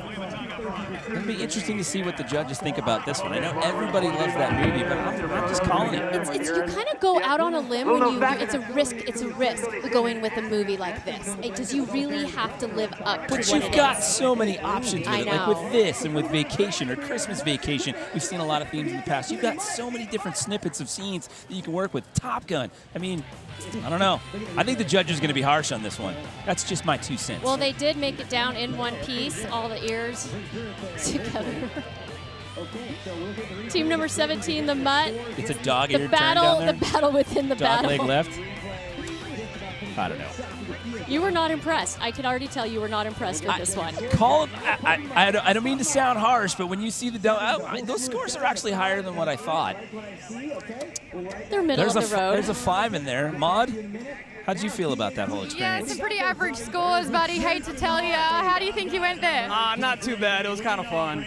Look, I mean, at least it's not freezing here and you tried to stick your tongue on something, a pole. So that's, a bonus there. But with the scores, it's not over because you're saying there's a chance. There's always a chance. Right? We are the underdogs, but we'll see what happens. Oh, the underdogs. See what he just did there? Yeah, you did. Back to you. Well, they told those guys they had to be here at 7:45 this morning for the walkthrough, and they said, you better make it 7:45. We've got some things to do. All right, well, coming up next. You knew I was going to get one more quote in from that movie. It's not done. But we do have the next team up. It's team number 18, the Slinky Dinky Wiener Dog Racers.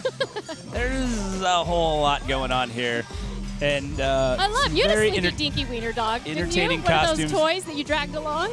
No, I did not. You never did? Never even heard of such a thing until I met these guys at the kickoff party, and they had to explain that to me. But this is one of those crafts where you've got a lot going on right there, and will it all stay together when you go over the features? And so far, they are proving me wrong here. It is holding up here at the 13-second mark. They're ditching the Red Bull can right there. No, they're picking up some speed. This might be a pretty good time. These guys are out of Denton, which is, again, on the far north side of the Metroplex.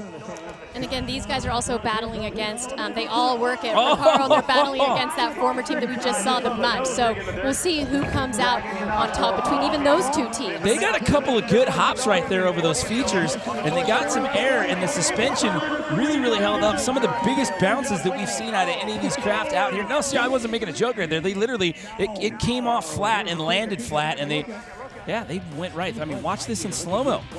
A lot of these guys will come down nose end first. These guys, boom.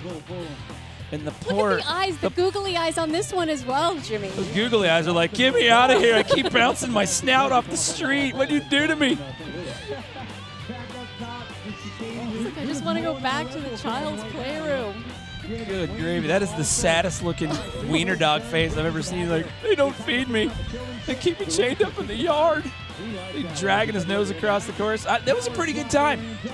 That was right up there with, if memory serves, we've been hanging around the mid 36 to 38 second mark. So a couple of 7s and a couple of 8s right there. Maud, what do you think of Slinky Dinky Wiener Dog racers? Well, the Slinky Dog has been utterly destroyed. Does that break your little hearts, guys? No, not at all. All right, cool. You know the sacrifices that need to be made here at Soapbox. 7s and 8s with the score. Not quite to infinity or beyond, but that's still not bad, right? Nah, we love it. We love it. We had a great time. It's a blast. You sound like you're having the best time, right? Back to you I was guys. going to say, you two might need to funnel some Red Bulls right now. You need a little more energy going right there. Like, yeah, thanks. A very Napoleon Dynamite-esque interview right there. Number 19 coming up next, the Shrednecks. These guys, they are from Branson, Missouri. You ever been to Branson, Missouri, Tina? You know, I haven't. What? I know. It is the Redneck Riviera. It's on the to-do list. It's on the to-do list. But they're also a returning team from the 2018 Cincinnati Soapbox. Did they get to run in Cincinnati? They did not get their chance to run it there either because of weather. So now they're, trying to redeem themselves and get their chance to run here at Soapbox. Team number 19, Shrednecks. Am I reading this properly, that their co-pilot is 82 years old and a grandfather? We will have to see. That might be setting some new Soapbox records out here today. I do not know. That might be a record there. Again, we've got Chris Ernst, a.k.a. Uncle E, and Robbie Floyd, our live event hosts out there on the start deck, introducing team number 19 here. We get set to uncork them and let them get out here and do their skit routine to try to impress our 6 judges here at the Red Bull Soapbox.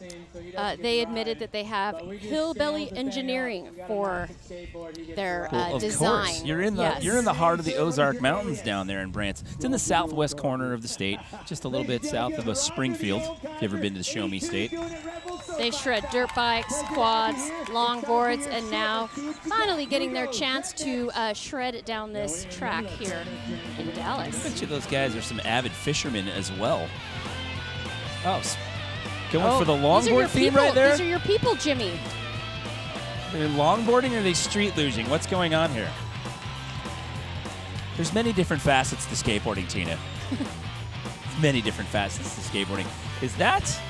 I'm trying to see. I didn't get a chance to check out their vehicle when I was walking through the pits earlier. That's the crazy thing, is there's so much going on out here. You don't get a chance to see them all.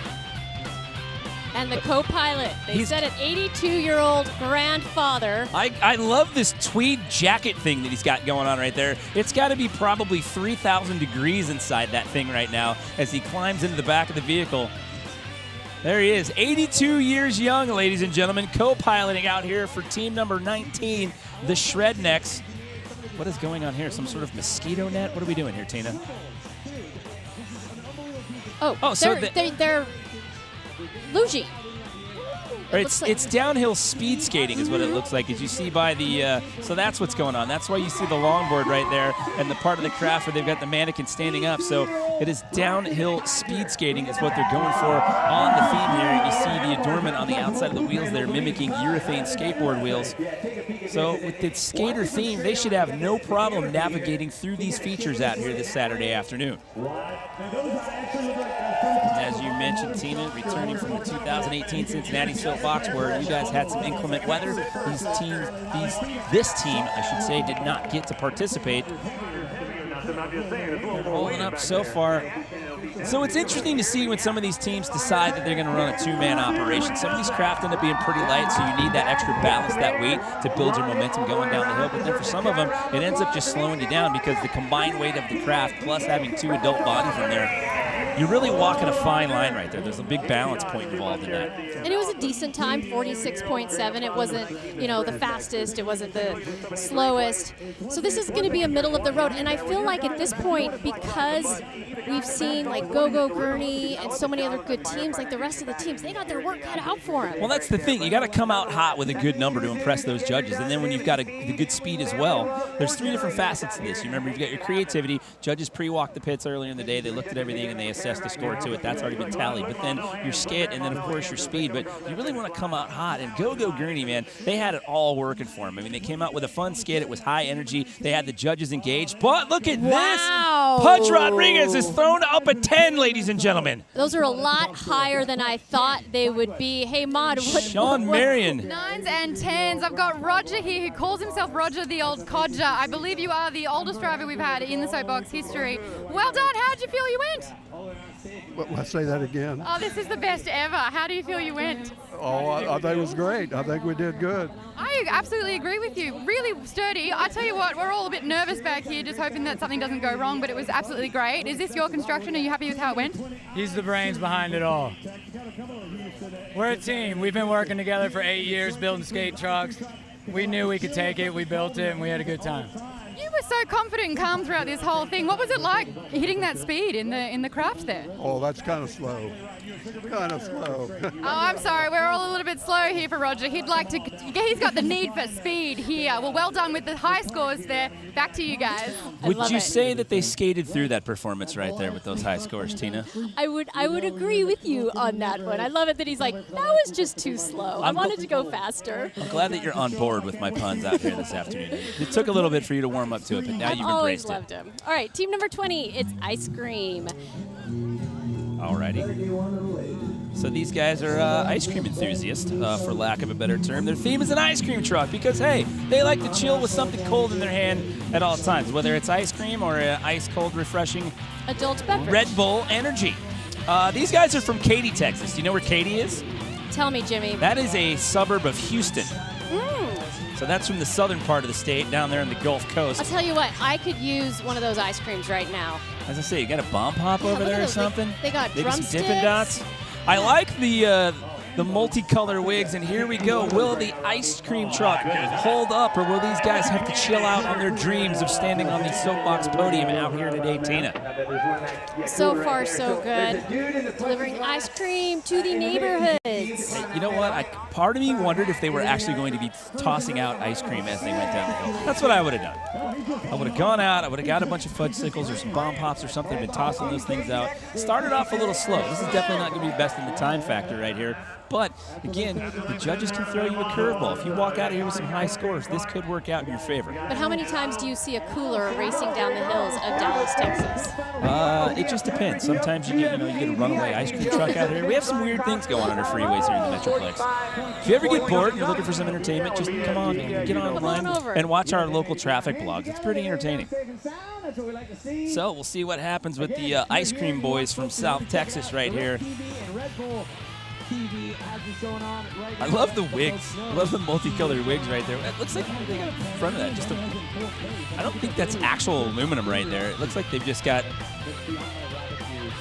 some special boards right there to mimic the outside of the ice cream truck. Either way, it was an overall grand presentation out here in Austin Ranch. And what will the judges think? Will they really critique this, or will they be cool with their scores, Tina? A couple of 7s, a 6, and a 5. I don't know. That's pretty middle of the road, Maud. What do you have against ice cream? Have you ever seen a cooler on the road? Hey guys, how was that? Did you get some ice cream? We did. That was fantastic. That was great. Happy with how you went? Lots of air off those jumps. How fun was that? It was fantastic. We loved it. It was a lot of fun. Look, the scores were a little middle of the road, but hey, that's not a bad thing, am I right? We were here to have fun and share our fun with everybody. Fantastic. I love that attitude. I want some ice cream now, though. Thank you very much. Good luck with that, Jimmy, too. We're going to put that in your mind. But back to you guys. Well, when you get a 5, that's a little cold. It's a little cold, Tina. Judge was a little cold with that number. It is a cooler. Because it was an ice cream theme. It was a cold score. Okay. I get it. Just making sure you're picking up what I'm putting down. I got it all. Okay, you're just like, and I'm flipping to this next card, Team 21. Let's talk about it. Team Dick and Chet. I had to look down and make sure that I was reading that right there. These guys are pretty entertaining. Let's hear a little bit more from Team Dick and Chet right now. Well, I'm Dick Filtz, master technician here. I'm Chet, the driver and artistic director. This is Team Dick and Chet, the adventures of Dick and Chet. I came across the Red Bull Soapbox Race Derby, and I was like, Dick, we could win this. I'd say we are ahead of schedule, basically because we aren't very good with schedules. Right now, we're trying to secure the body to the craft itself using some lightweight bonding material. Very futuristic. Me mates down at NASA, the Australian NASA, they hooked us up with it. Can I get a little help?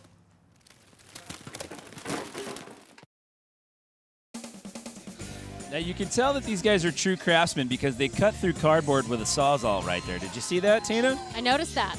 And I like that they called it lightweight equipment there, where they're just out there with the packaging tape. And all it of does that. have to be under 176 pounds. I don't know what in the heck is going on here with this best impression of Tawny Katane dancing around the hood of a car right there. I'm not quite sure what color the sky is in Dick and Chet's world right now, but this is going to get real interesting right here. Out of Paris, Texas. That's way out in the boonies off to the east side of the Metroplex, but here we go. They are underway. Can they live up to the test here of this hill in Austin Ranch, Tina? Well, they own a company called Maximum Elevation Off-Road where they specialize in vehicle customization. So They specialize in cutting cardboard with Sawzalls? they do. We saw it. We absolutely We saw create it. things out of tape, Tina. And duct tape. But look at them flying. Their speed's actually really good at this point. It's picking up. This could be one of the better times. Oh, something's come off the back of the vehicle right there. What did they do? So is that a shoe? I don't know. And they hang on, get across the finish line. This is going to be the best time. That might have been the best one. Oh, and they do the Dukes of Hazzard burnout at the end. Team Dick and Chet lighting it up here in the Colony. 35.7 was that time. I'll tell It's you the what, aerodynamics. I like that. It's the aerodynamics of the mullet wig, Tina. Never count that out, especially You in the miss- South. You miss your mullet, don't you? I had one. I know you did. It's the El Camino. Yes. It drives like a car but hauls like a truck. But check out the air they got on this final kicker. Wow, That holding was- on. That was the whoops moment. The whole front end of that thing, the fender was, or the grill, I should say, was scraping the ground on that one right there. See if we get another look at it. I don't know, something fell off of the vehicle on the lower third part of the track there. And watch this at the end. I don't know if he was trying to do this on purpose or not, but just that's how you make an exit right there. Team Dick and Chet out of Paris, Texas. And the judges are beyond impressed. Half nines, half tens. Maud, how do you score those accents? I tell you what, I have a personal problem with that one. Not their best work with their Aussie accents. But don't worry, guys, we'll chat about that. Nines and tens, though. You can't argue with that. The mullets, yes, but the driving, not at all. The vehicle didn't quite make it, but that air and that sick burnout, I mean, that's a 10 from me, apart from the accents. But back to you. So not the kind of gents you'd say that we'd encounter maybe roaming around the Gold Coast, is what you're saying. No, all right. But I do have to agree with her. She does get, she gave credit for the burnout right there at the end, or the Dukes of Hazzard slide out, the power slide, I'm going to call it. And they look really, really good on the going over the wedges and whatnot. Those was guys exciting to watch. They went the biggest. Out of all the crafts that we've seen, they went the biggest. They held on. They had a good skit. They stayed in character. Like, it was just, I think the judges scored them right. Did you order some stuff on Amazon? What's going on? Some food. I was like, all of a sudden, people are just bringing you boxes of things. We still have a lot of this to go. We've only sent 21 down the hill thus far as Tina shuffles through her deliveries over here. But it was an exciting run for those guys. It was a little weird watching their whole setup right there on the video, but they stayed in character and they put down a wild ride, and the judges rewarded them for it. Yeah, it was good. It was a good, again, setting the tone. We've got a lot of really, really high scores. But moving on, we've got team number 22, Jimmy. The Spartan de Dulces. They are often mistaken for Thor's siblings, they say. And well, how could you not? Have you looked at them? I did not. This was another one of the craft that I did not get to see in the pit area today. I did get a chance to talk to these guys, however, at the kickoff party, but they only had a drawing up on the board at that one, so I did not get to see their craft. So I'm very interested to see. It appears that we may have another pinata-based theme taking place out here. And it's supposed to be a chariot. A chariot yada. So the Spartan theme. See what's going on here. Spartan chariot. Yes. It's like Some gladiator. 300 meets a small animal stuffed full of candy. Maybe they need, It really is. need It Gerard really Butler out is. there. Yes. So they're into the chariot. Let's see if this thing... I don't know. Again, this is another one of those line of sight kind of things. How do you see? And what is going on with that steering system right there? This is going to be real interesting right here. Oh, I guess he's not actually steering. I'm going to guess that somebody else is in the bottom part of that thing and steering the vehicle. In the back, the person on the back, that's just for a look there. That's the plank I'm walking, Tina. So far, I like this one. This is holding up. You've got the chariot theme. You're running into a dangerous area right there because there is a 7-foot tall height restriction on that, and they seem to be knocking on the door of that. And don't think for a second that we don't adhere to that. We have a group of guys that go through the pits the morning of, and they do a safety check to make sure that nothing's going to impale anybody. And they also make sure to see if it's wide enough, if it's met the height restrictions, and that was a good save right there. That could have been very, very dangerous. Ironic that they went through that shortly after going through the part that was taking a stab on the I-35 construction zone, because that's the kind of stuff you would generally see on an afternoon here in the Metroplex on I-35. So look at that. Maybe not in a pinata. A 50.8. Forget about the time. They kept it rubber side down, shiny side up on this one. That could have been a full-blown yard sale right there. Off the gives you wings, and it almost took him to the pavement. Look at those wheels. Hats off to the driver right there, keeping that one right side up. Oh my goodness, Tina. How did that not go down? I am completely baffled by that. Yeah, you're right. The high-speed wall was right there at the end. They held on. The chariot held on. But I want to see the angle. Did the guy in the back with the sword, I want to see the look on his face when they started swabbing back and forth like that. I mean, he could jump off. I bet. He had the ability to jump off. But he didn't. Oh, and a couple of 9s. Maud, there's 3 9s coming out of the judges for that one. 3 9s. How do you feel about that? Are you Sparta? Dude, this is Sparta. It was great. Oh, we've got the driver. Now, you were just snuck underneath that Trojan pinata right there. You could see everything. How did you... Oh, you couldn't see anything? I got a 2-foot radius of view. We are all so impressed. This was the closest spill that we've had so far. We've started losing control there, but you righted that. How did you do that? No idea. I let the cart do it. All right, okay, that's kind of cool. We're all so impressed with that. You couldn't see anything from the back there. And I was just on for the ride, just hanging on and just trying to figure out how to get down in one piece. Look, the thing about pinatas, though, is that they are supposed to be destroyed through fun. So what happens to your craft now? Gonna take it out back and beat it with the stick. Yeah, candy for everybody. We are talking about the craft, of course. Well done, guys. You should be so thrilled with that one. Back to you. Which is a pinata, so that does make some sense. Jimmy, you're, I'm sure, going to go join them. Leonidas! Yes. I am going to join him because I keep talking about candy. I know. Oh, what's coming up next? It's Bird Box to go. Tina. Have you seen the Bird Box? I have not. Oh, Jimmy, you got a lot of homework to do after this. This is inspired by the show Bird Box.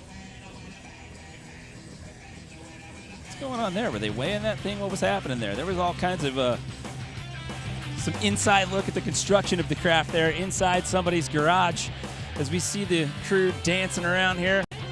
Out of River Oaks, Texas, team of 5 co-workers at Habitat for Humanity on the other side of the Metroplex, just over there in our sister city of Fort Worth, and they are underway here going into that first feature.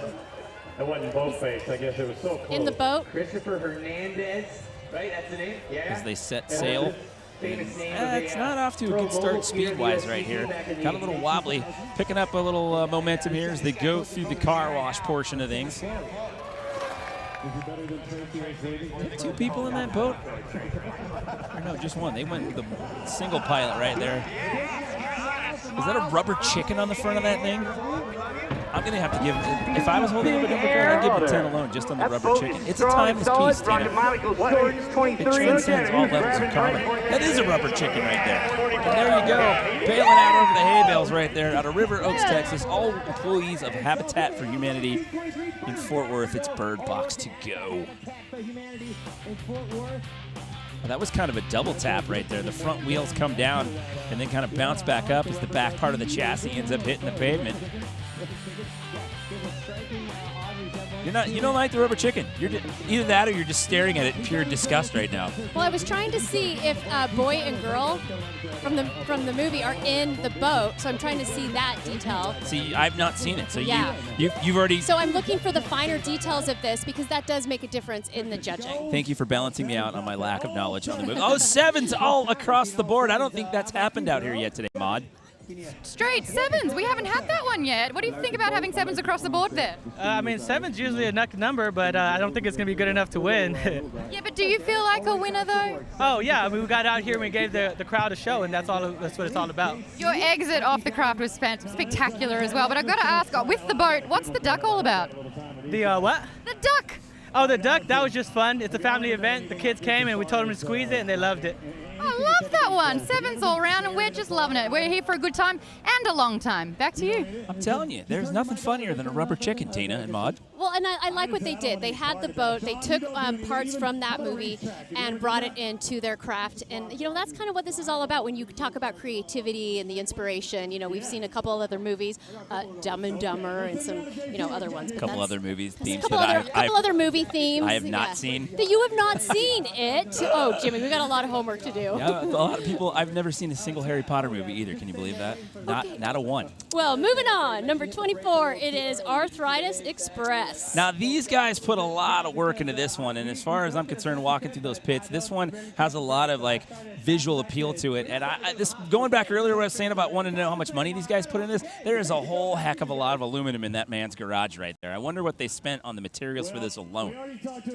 Well, I talked to some of the teams, and I'm like, what was the price? They're like $500, and I'm like, did you make it for under $500? They're like, without really getting the answer. But take a look at the final product there. That is just beautiful. It was amazing. They made an old locomotive steam engine, and they had the coal hopper behind it as well. And, I mean, when you walk next to that thing and you look at the detail that they put into that, I mean, that is a gold star right there. It is absolutely beautiful. From Ottawa, Ohio. I think that might be the furthest traveled team that we've seen thus far in our event out here today. They say age is only a number with this team. And, fellas, I'm going to high-five you on that one. I couldn't agree with you more. Well, yeah, they said, maybe some of the other competitors are half our age, but we are here to win the Arthritis Express. They took second in the Red Bull Soapbox in Cincinnati in 2018. They're here for first place.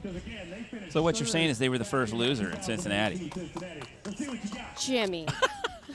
Ricky Bobby said it. If you're not first, you're last. No, these guys, they were on the podium in Cincinnati, and so they definitely have the skills to do it. Again, it's not just the craft. It's all about your presentation, it's creativity, and also this portion of things with the skit.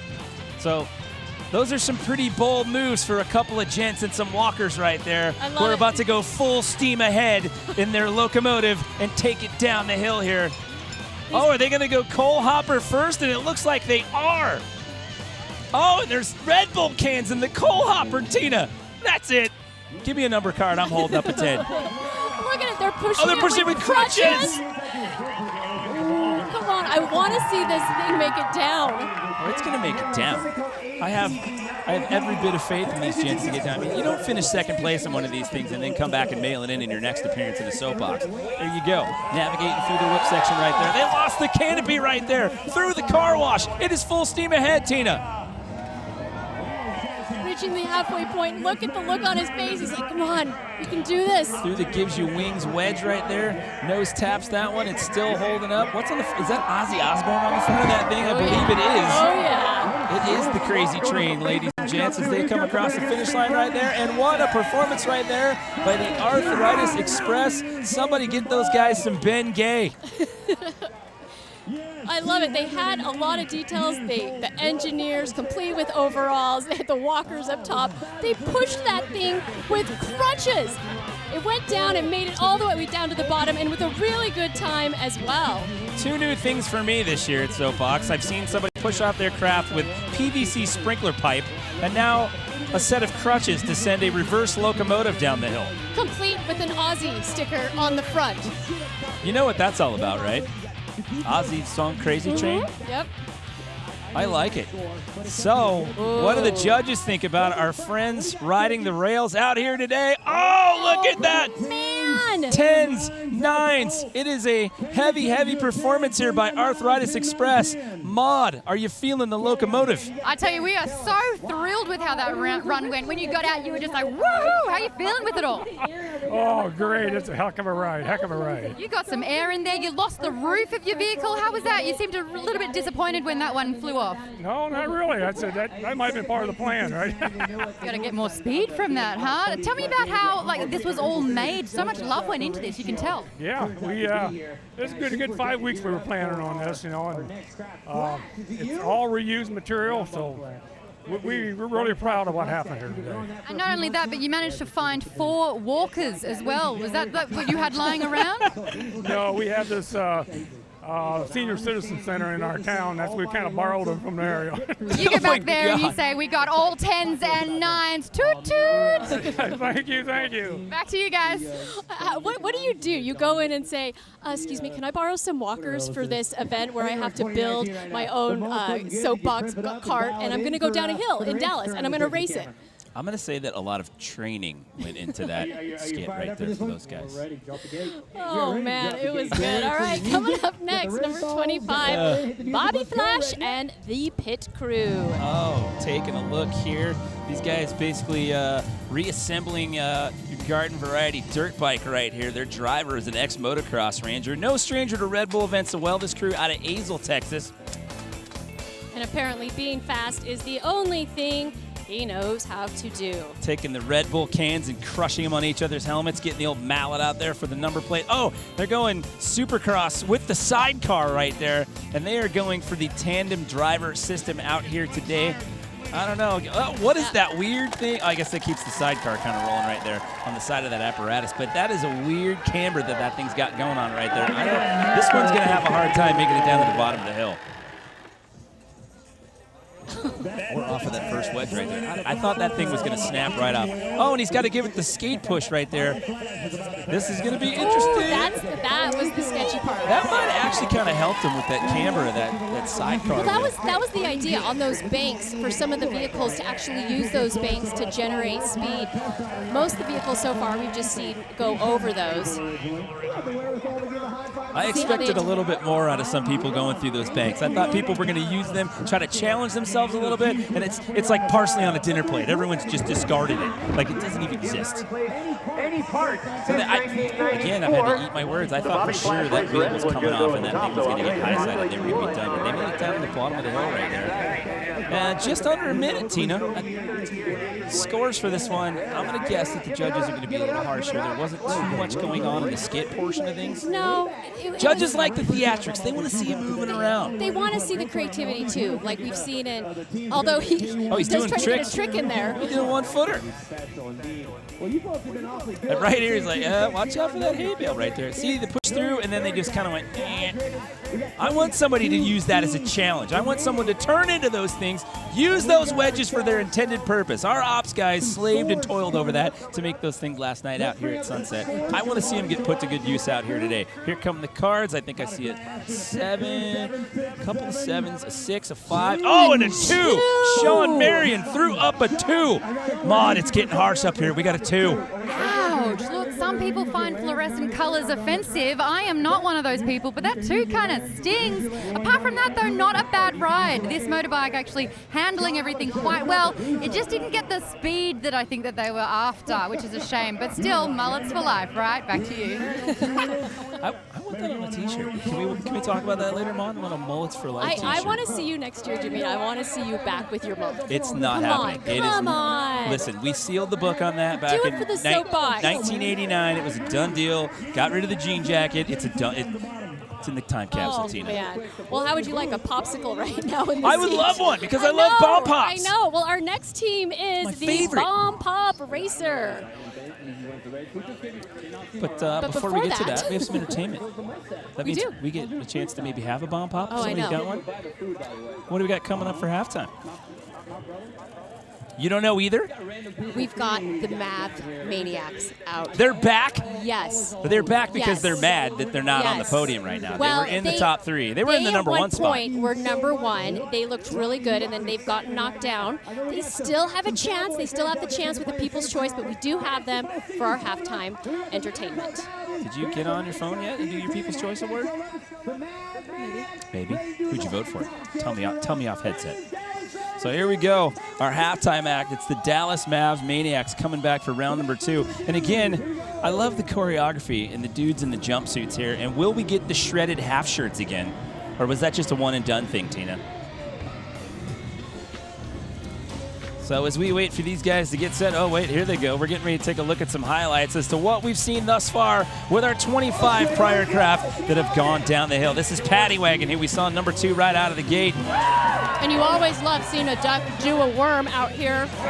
And the judges, they've given some fantastic scores. They've gone middle of the road, but we have seen some really good grabs. No mommy needed on that stroller. There might be some Band-Aids needed on that one. Red Bull IT putting on quite a show and scaring the daylights out of all the children in the pit area and giving us one wild ride. They were definitely not clowning around here. And these guys hanging on for dear life. But how about the Arthritis Express going to their local senior home and borrowing 4 walkers to make it down here to the Red Bull Soapbox 2019. Discarding the roof on their way down the hill, but it was Go Gurney that was in the top spot. We have yet to see updated standings so far, but the last time we saw them, those guys were sitting in the number 1 position. Another look at Arthritis Express right there, discarding the roof. And then, drawing inspiration from the movie Dumb and Dumber, it is the Mutt heading down the course. And a former Supercross racer, Bobby Flash in the with pit crew. neon. Go Gurney still in that top spot, and oh my goodness, the fake Aussies are in number 2, Team Dick and Chet, and the Dallas Mav Maniacs have now jumped back up into 3rd place. I don't know how that's happened, but it has. They are back in. They're doing the halftime show. Someone needs to go whisper to one of them, hey boys, you're back in this thing. The party is far from over. You're 1, 2, 3 as of right now, and do not forget, you've got the People's Choice Award. You guys that are watching at home, you yourselves can vote. Get on your computer. You can get on your smartphone. And where do they need to go to do that, Tina? RedBullSoapbox.com, and you just go on there. You'll see the link to the teams. You can go on the teams and click on your favorite team, and there's a place where you can actually vote. It's very, very easy. So go out and vote. That is the most coveted award. I feel like it is. Well, they get the same prize as 3rd place. They get that K1 speed experience, so that's a pretty cool prize right there. So it's not like an honorable mention or anything. You actually do get a really, really cool prize for that. I mean, all 4 of the prizes for this are pretty good. I mean, top honors we talked about. You know, you get to go jump with the Red Bull Air Force. And that is huge. I'm going to tell these. Can I tell these guys? Hey, Mavs guys, you're back in 3rd place. You guys jump back up. You're back in 3rd place. You guys were out of the top 3. 3rd place? You guys had moved down to 5th. Now you're just back up in 3rd. Sorry, I had to tell them. I don't know. You're right here. I wanted to tell you. Hi, guys. Good to see you again. Great to see you guys. Awesome performance. The Maniacs. Well, Jimmy, I got to ask you, what so far has been your favorite? We've seen what the leaderboard looks like, but what has been your personal favorite? Well, my personal favorite is getting to work with you and Maude. Oh, Jimmy. I mean, I was going to be out there sweating it up with Uncle E and Robbie, and then they said, hey, you guys are going to do this TV show. Means a lot. Listen, Arthritis Express, I love their craft. I love the craftsmanship that those guys put into that. That was one of my big standouts, and then we got another crew coming up. I'm a little biased with one of these teams because they're friends of mine, but let's talk about team number 26 right now. I mean, I love Bomb Pops. Who doesn't love a Bomb Pop? I really could use one right now. I just want to go over there and be like, come on, hook a sister What if you up. just had recent dental work? There's people out there that might not love a Bomb Pop. That'll make your teeth hurt. Just saying. Well, let's check this out. From Plano, Texas, a group of high school seniors. Oh, that was terrible. She offered him an ice cream cone and he slapped it away. Oh, because he wants a Bomb Pop. It's dancing popsicles on a Saturday afternoon here in good old Northeast Texas. Their school is sponsoring them. They are out to set the world record for the fastest Bomb Pop. That's a pretty impressive craft right there for a couple of high school kids. And did they just shove that off with popsicle sticks? Makeshift popsicle sticks. Complete with all flavors. You got cherry, lime, blue raspberry. So let's see how this thing navigates through. See, now they tried to do what I was talking about. They tried to actually ride up those things a little bit. They didn't try to cheat and just go through the center of those things. They actually tried to ride through those. So gold star on you high school kids. Well, and Jimmy, you got to look at the time. Whoa, flying over that. They are going fast. They've got the aerodynamics. This might challenge for the best time. This is going to be close. It's going to be within a couple tenths of a second, and I think they might have got it. They might have beat the best time so far. If they didn't, they matched it, or it's literally going to be within a tenth of a second. But how about that for the youngsters? A couple of high school kids out here from Plano, Texas, the Bomb Pop Racers sending it into the hay bales. Did you see them go off that bottom jump? We'll get another look at this, but look at them take these jumps. Look at the suspension right there. I mean, that is... I wonder if their dads helped them out with that one, or maybe some of these kids took shop class. This was a school-sponsored craft. So maybe the shop teacher got out there and was like, let's talk a little bit about suspension here. Look at him in the back. Almost ejected. You know what? Oh, the wheels completely crumbled in the end right there, but hey, who cares? You'd already crossed the finish line. Doesn't matter then. Listen, you know what? They're young. You can take a slam right there. You heal really, really quick. So what are the judges going to think of the creativity of their... Oh, wow. Knocking on the door of perfection. Oh, Aaron Coffin was the only one that didn't give him a solid 10. How about that one, Maude? Guys, well done. What an ending there. It actually smells like burnt rubber because you just had to sweep that one out of there. How are you feeling? Feeling great, man. It's all the adrenaline still going. We're ready. We're happy with our run. We did great. We trust this pilot, bro, all the way. How do you feel? Feel good. Got a little bit of whiplash right at the end, but besides that, have to say it was a pretty speedy run, so... Guys, you're the new leader. How do you feel about that? It's great. I mean, we built this car just for this one race, so we know that we had to give it all. And if it came out wrecked or whatever, we knew that we won. The wheels on your vehicle are bent up at the moment. That's a sad-looking thing, but really well done with that one. I think it was 38.4 was your time with that one, which was really, really fast. 34.8, sorry. It's even quicker than that, 34.8. How did it feel when you're going that fast and you're getting that much air?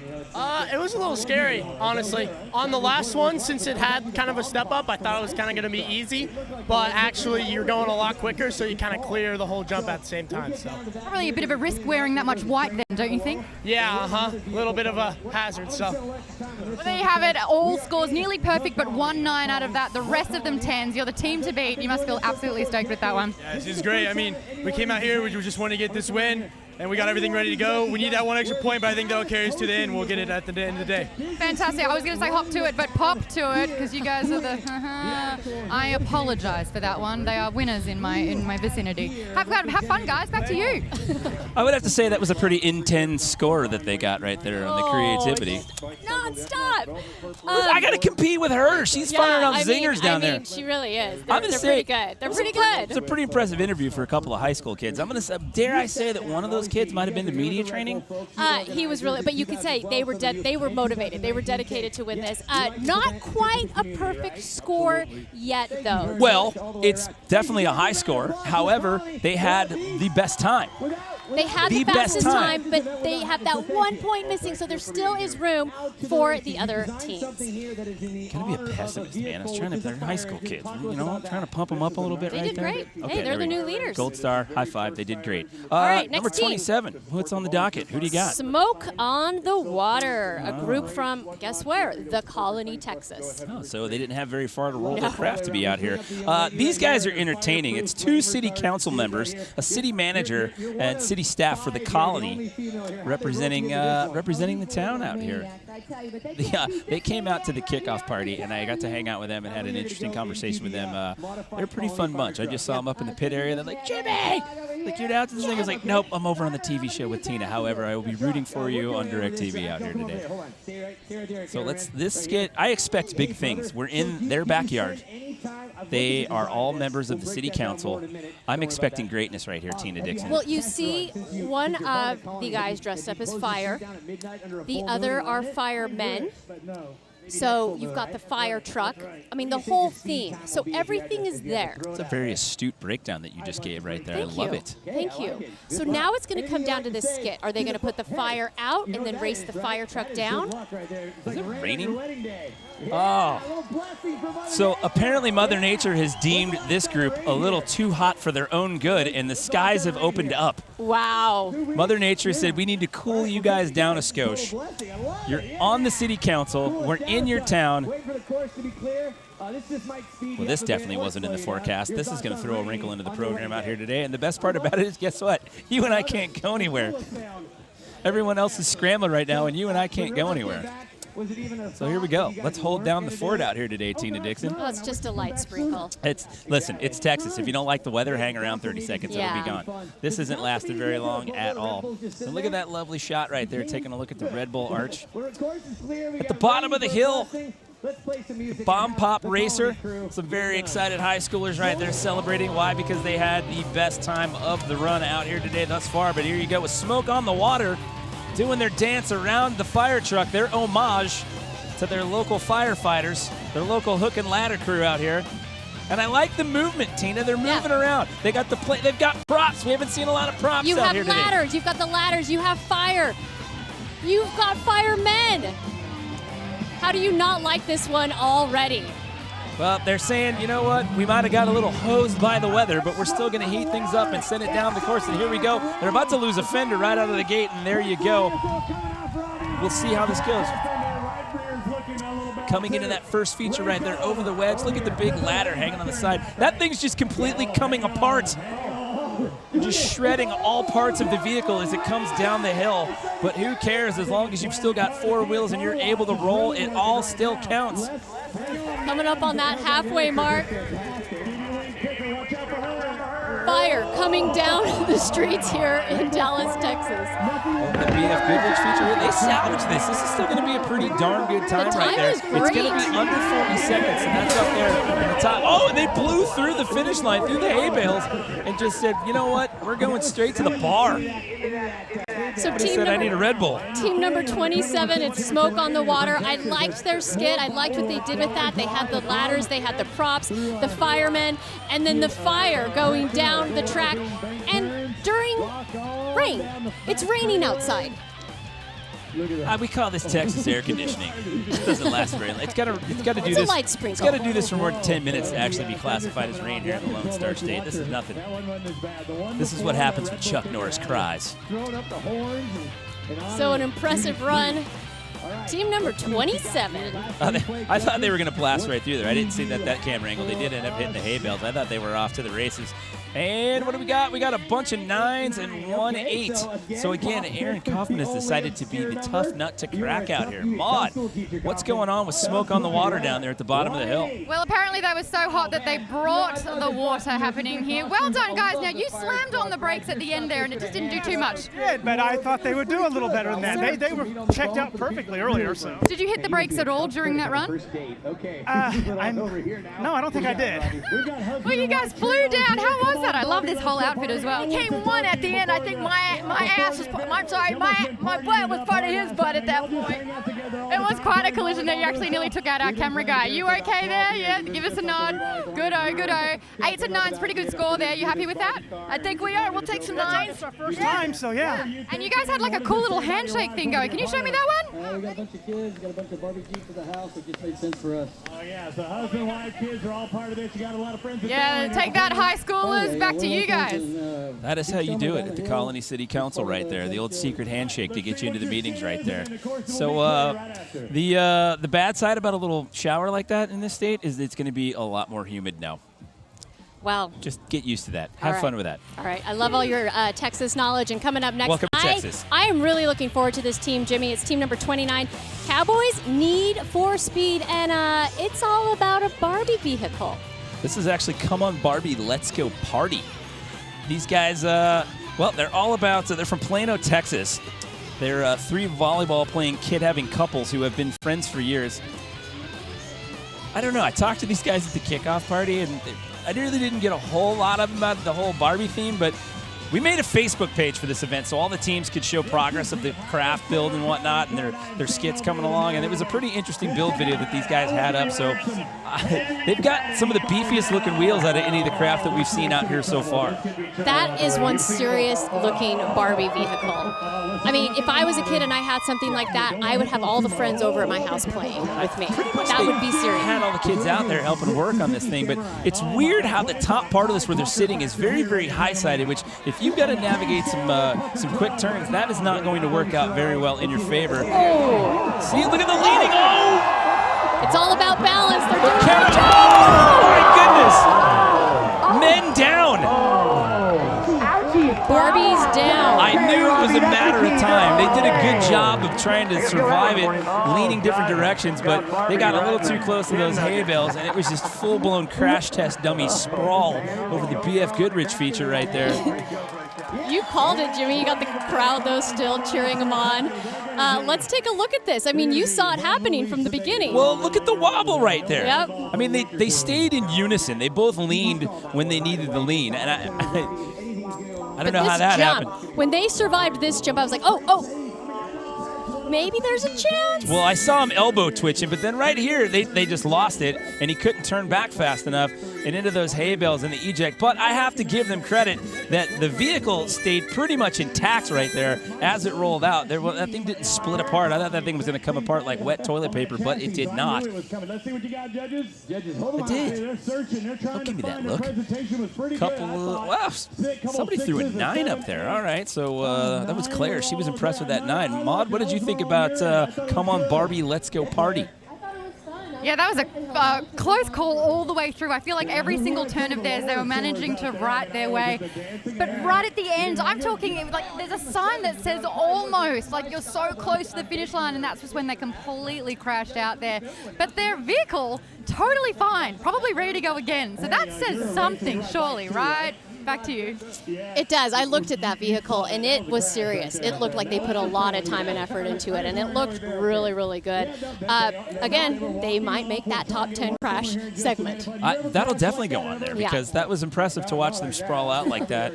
And they were just laughing the whole time. All right, next up, team number 29. Jimmy, tell us about this team. Cowboys Need for Speed. These boys are out of Dallas. The theme celebrates the greatest 2 yards in Cowboys history. Zeke Elliott, our running back here for the Dallas Cowboys, he's famous for, he ended up scoring a touchdown in a December game, and he ended up jumping out of the end zone and into a Salvation Army kettle, which unfortunately the league deemed that unnecessary. He was fined for that, but it was a good thing for the Salvation Army right there, which actually garnered a lot of donations to the Salvation Army that holiday season. So their theme is based off of that and that iconic moment in Zeke Elliott's career with the Dallas Cowboys. Yeah, I've been watching this team just walking around, and people were really stoked to see him and high-fiving him. And, you know, that's kind of one of the things about this event is you get the fans able to walk through the pits before and see the teams close up. And it's definitely, you know, just a lot of support and fun all around.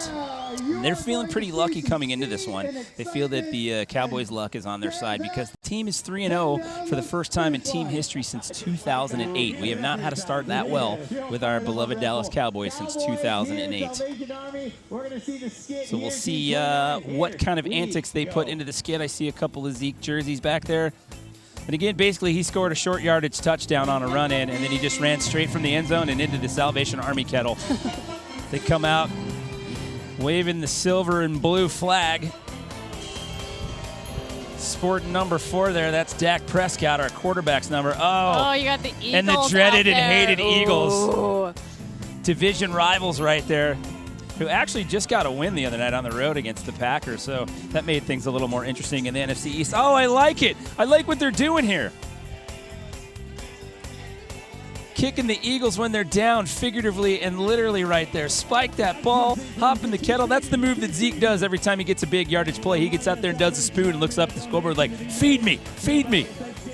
So that skit, that set a really high standard right there. Now it's all about the speed. That impressed you? You like that? I did. That was impressive. Okay. I did like it. And I liked what they were doing even before that. We'll see how the kettle runs down the hill.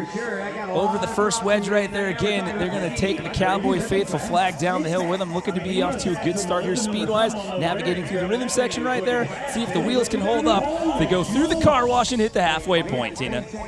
And so far, so good for this team. Team number 29, the Cowboys Need for Speed. If you like what you're seeing, you can still vote RedBullSoapbox.com for the People's Choice Award. And check out the speed hitting this final jump. This one's going to challenge for one of the better times. It won't be the best time, but it's going to be right there in the ballpark as the kettle holds up into the hay bales. Cowboys Need for Speed. And they had it. A 37.4 is one of the fastest. It's not the fastest, I think but it's it going is to be in the top one of the 4. fastest teams that we have seen. I'm going to put that one at 3rd or 4th on the best time right there, but that craft held up. And I was kind of worried about it, but no, it stayed right side up, and the wheels were sturdy and picking up some speed as they made their way down the hill.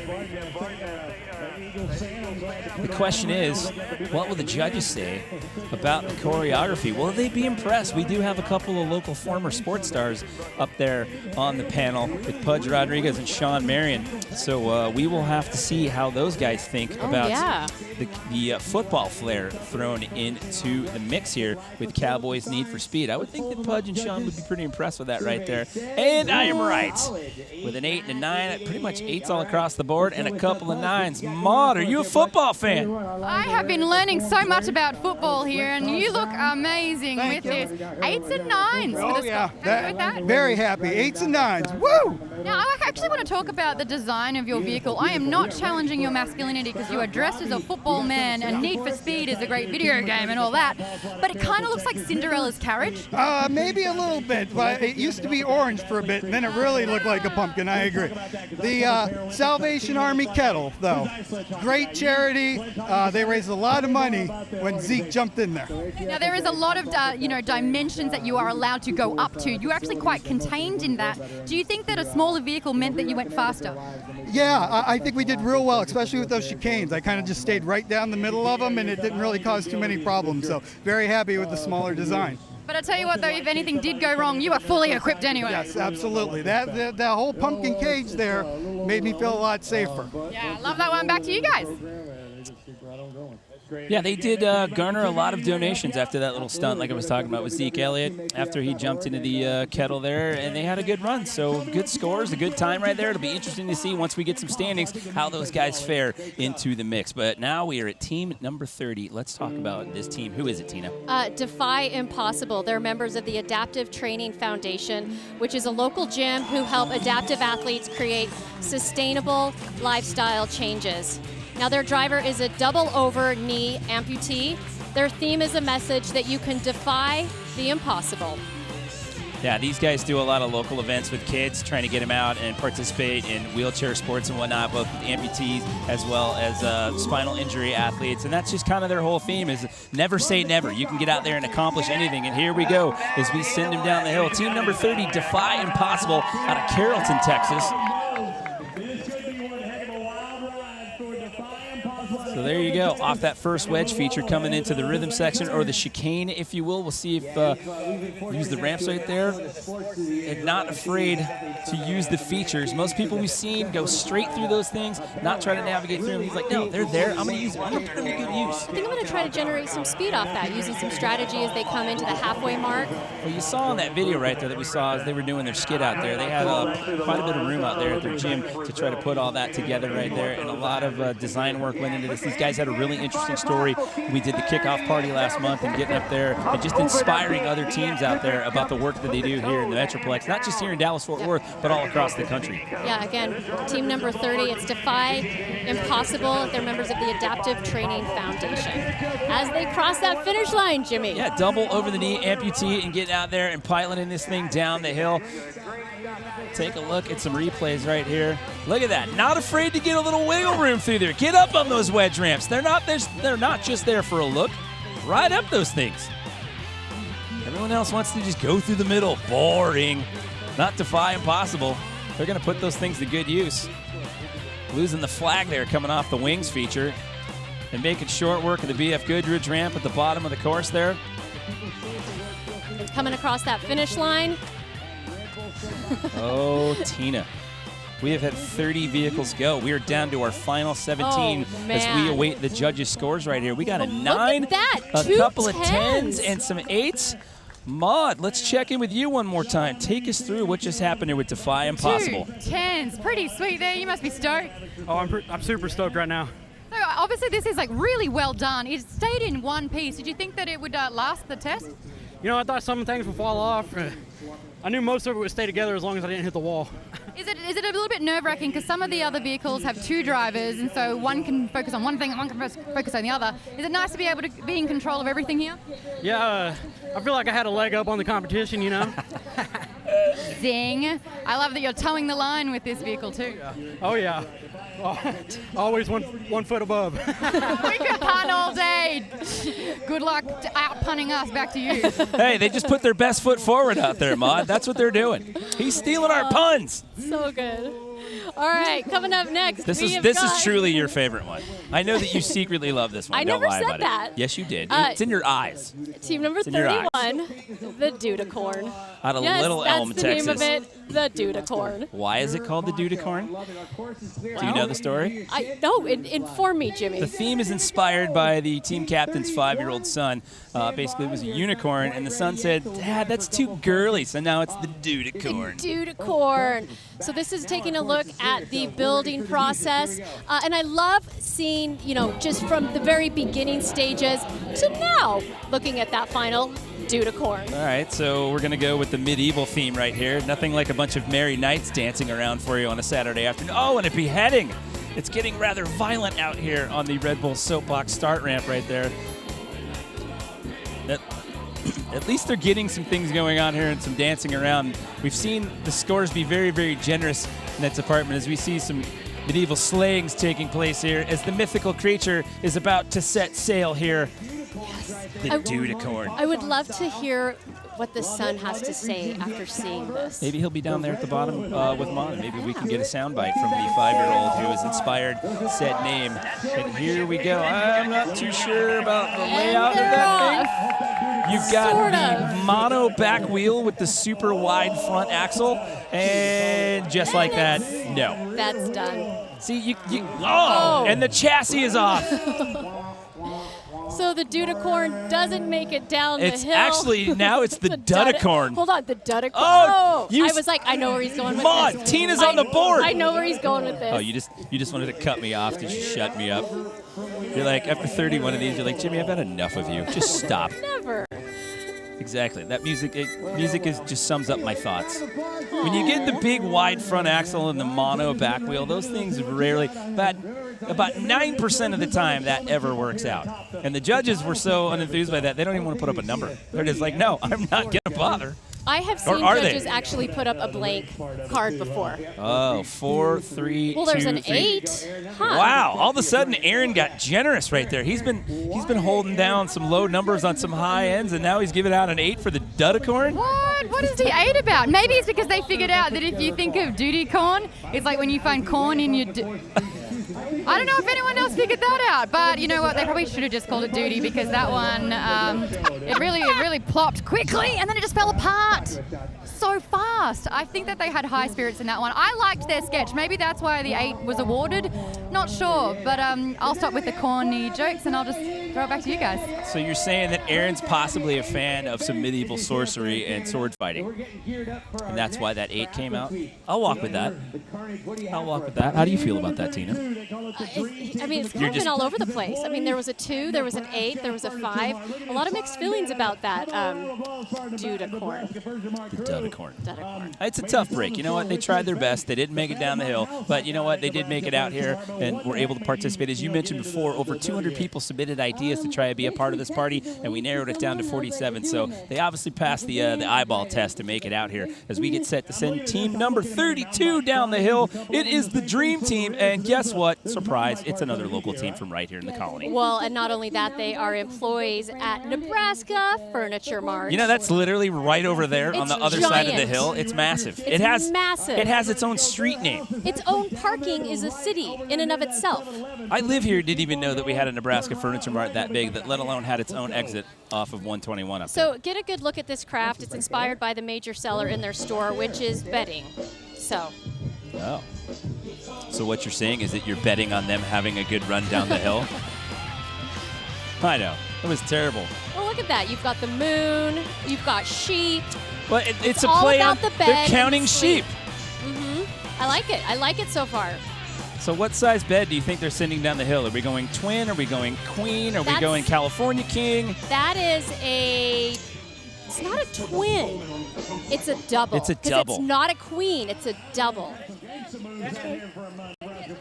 Those are like your sheets you had when you were a kid. No, they were not. Those are not Star Wars sheets, young lady.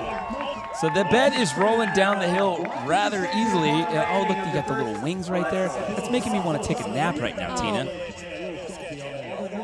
It's going pretty fast, too.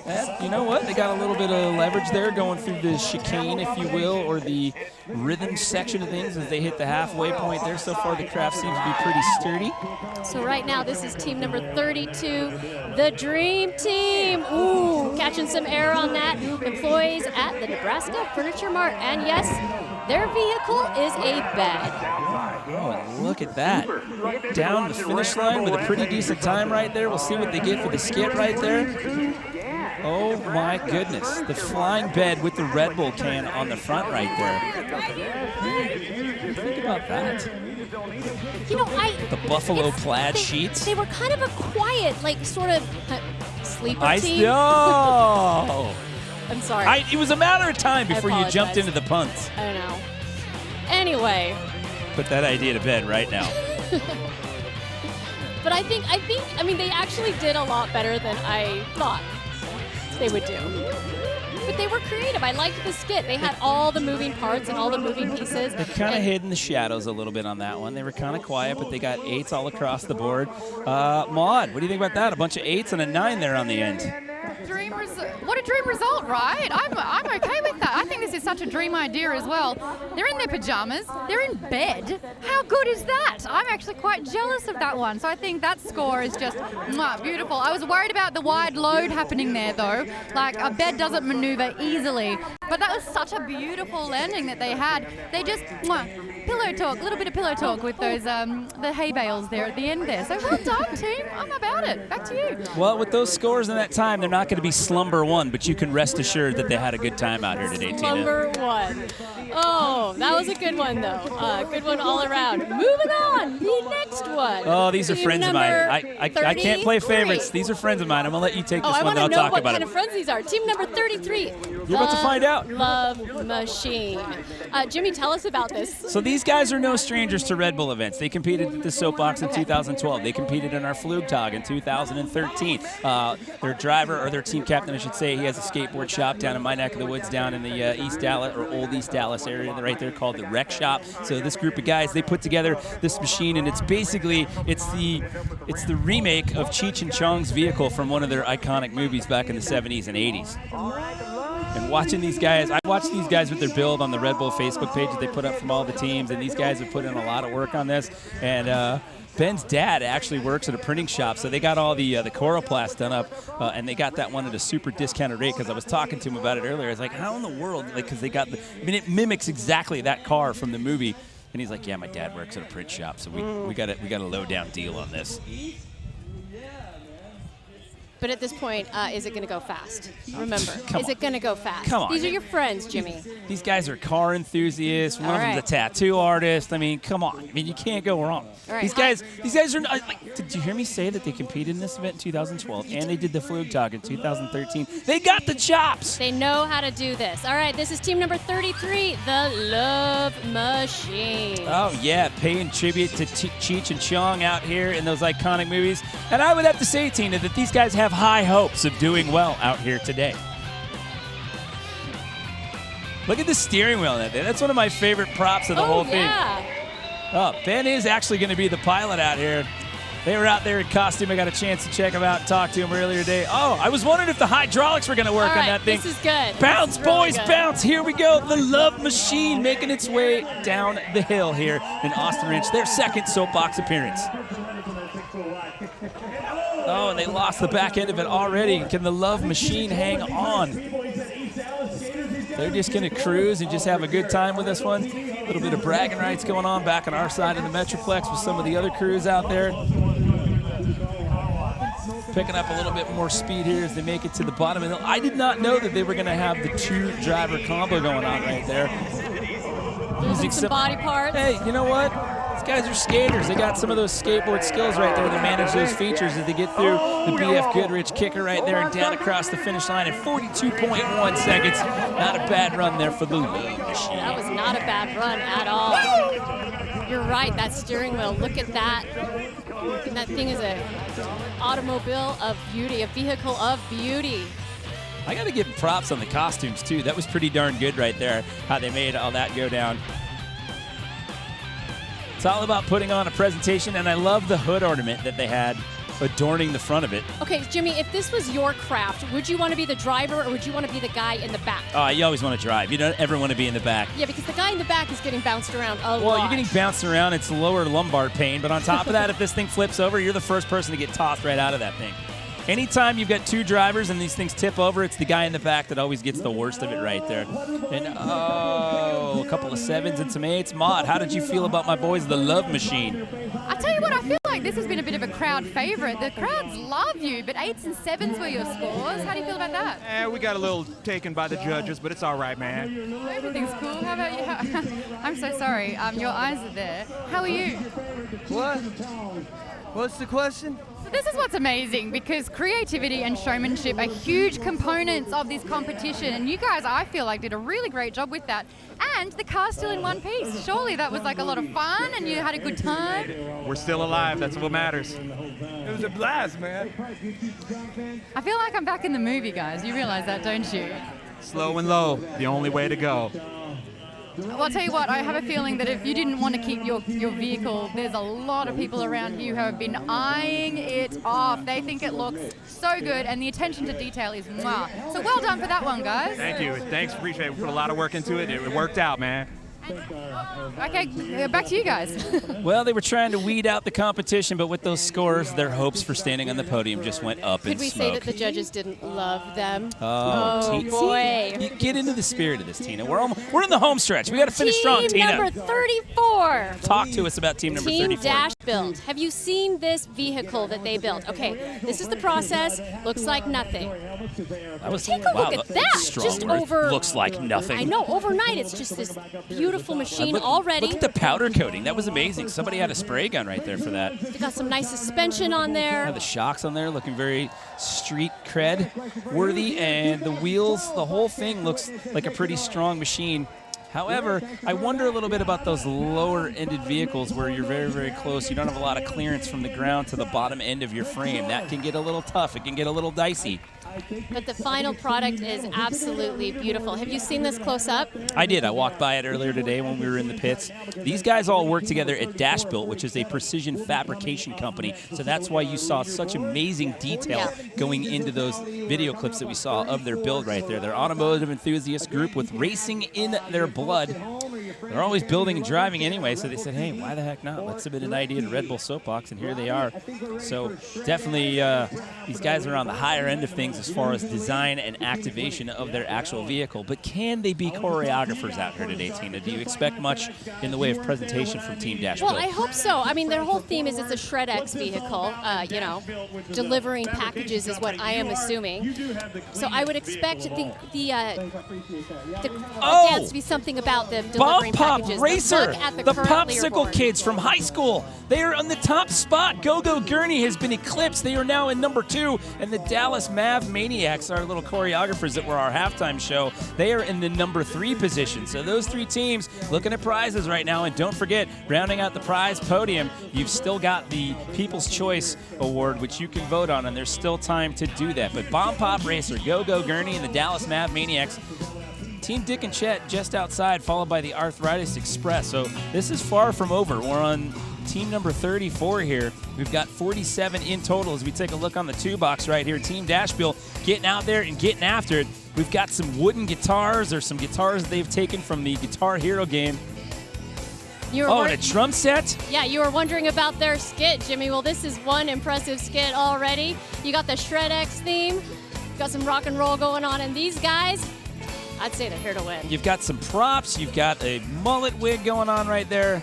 mimicking some 80s glam band style right there. I like it as they hop into the Shred X vehicle. Let's see if they can make a delivery down the hill here, Tina, in under 36 seconds.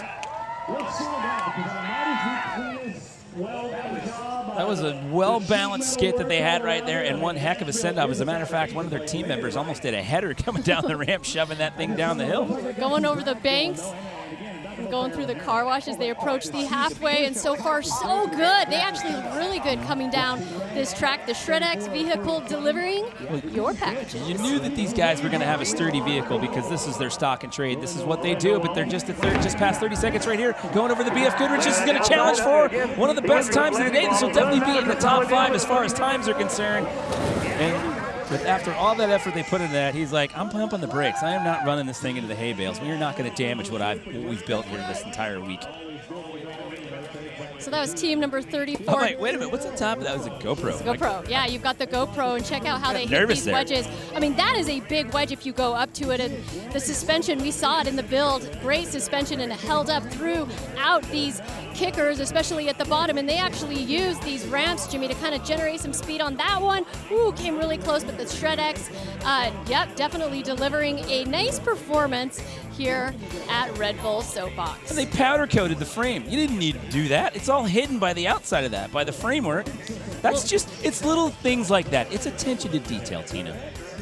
Do you think they'll hold on to this vehicle for a while? Why wouldn't you? Oh, some 9s and a couple of 8s down there on the end. Maud, what did you think of our friends in the delivery vehicle? 8s and 9s for that one. How do you feel? Nice. Well, that means the team pulled it off because I wasn't in charge of the skit, so that's really awesome. Did you just throw the rest of your team under the delivery bus? They obviously did a really good job. So was the time any good? Actually, it looks to be in the top 5 best times, so that's pretty good. Why did you just intake harsher breath there? Yeah. You want to be faster? We were shooting for that number 1. Sorry, but you did deliver the package on time and in pristine condition, so that's something. Also, with the name Shred X, love the pun. We're all about the puns. But what did you do to your ex? Oh, yeah. We won't talk about that. Alrighty. Just pretend like it's a take on a delivery truck and a shred band. Got it. Love it. Back to you guys.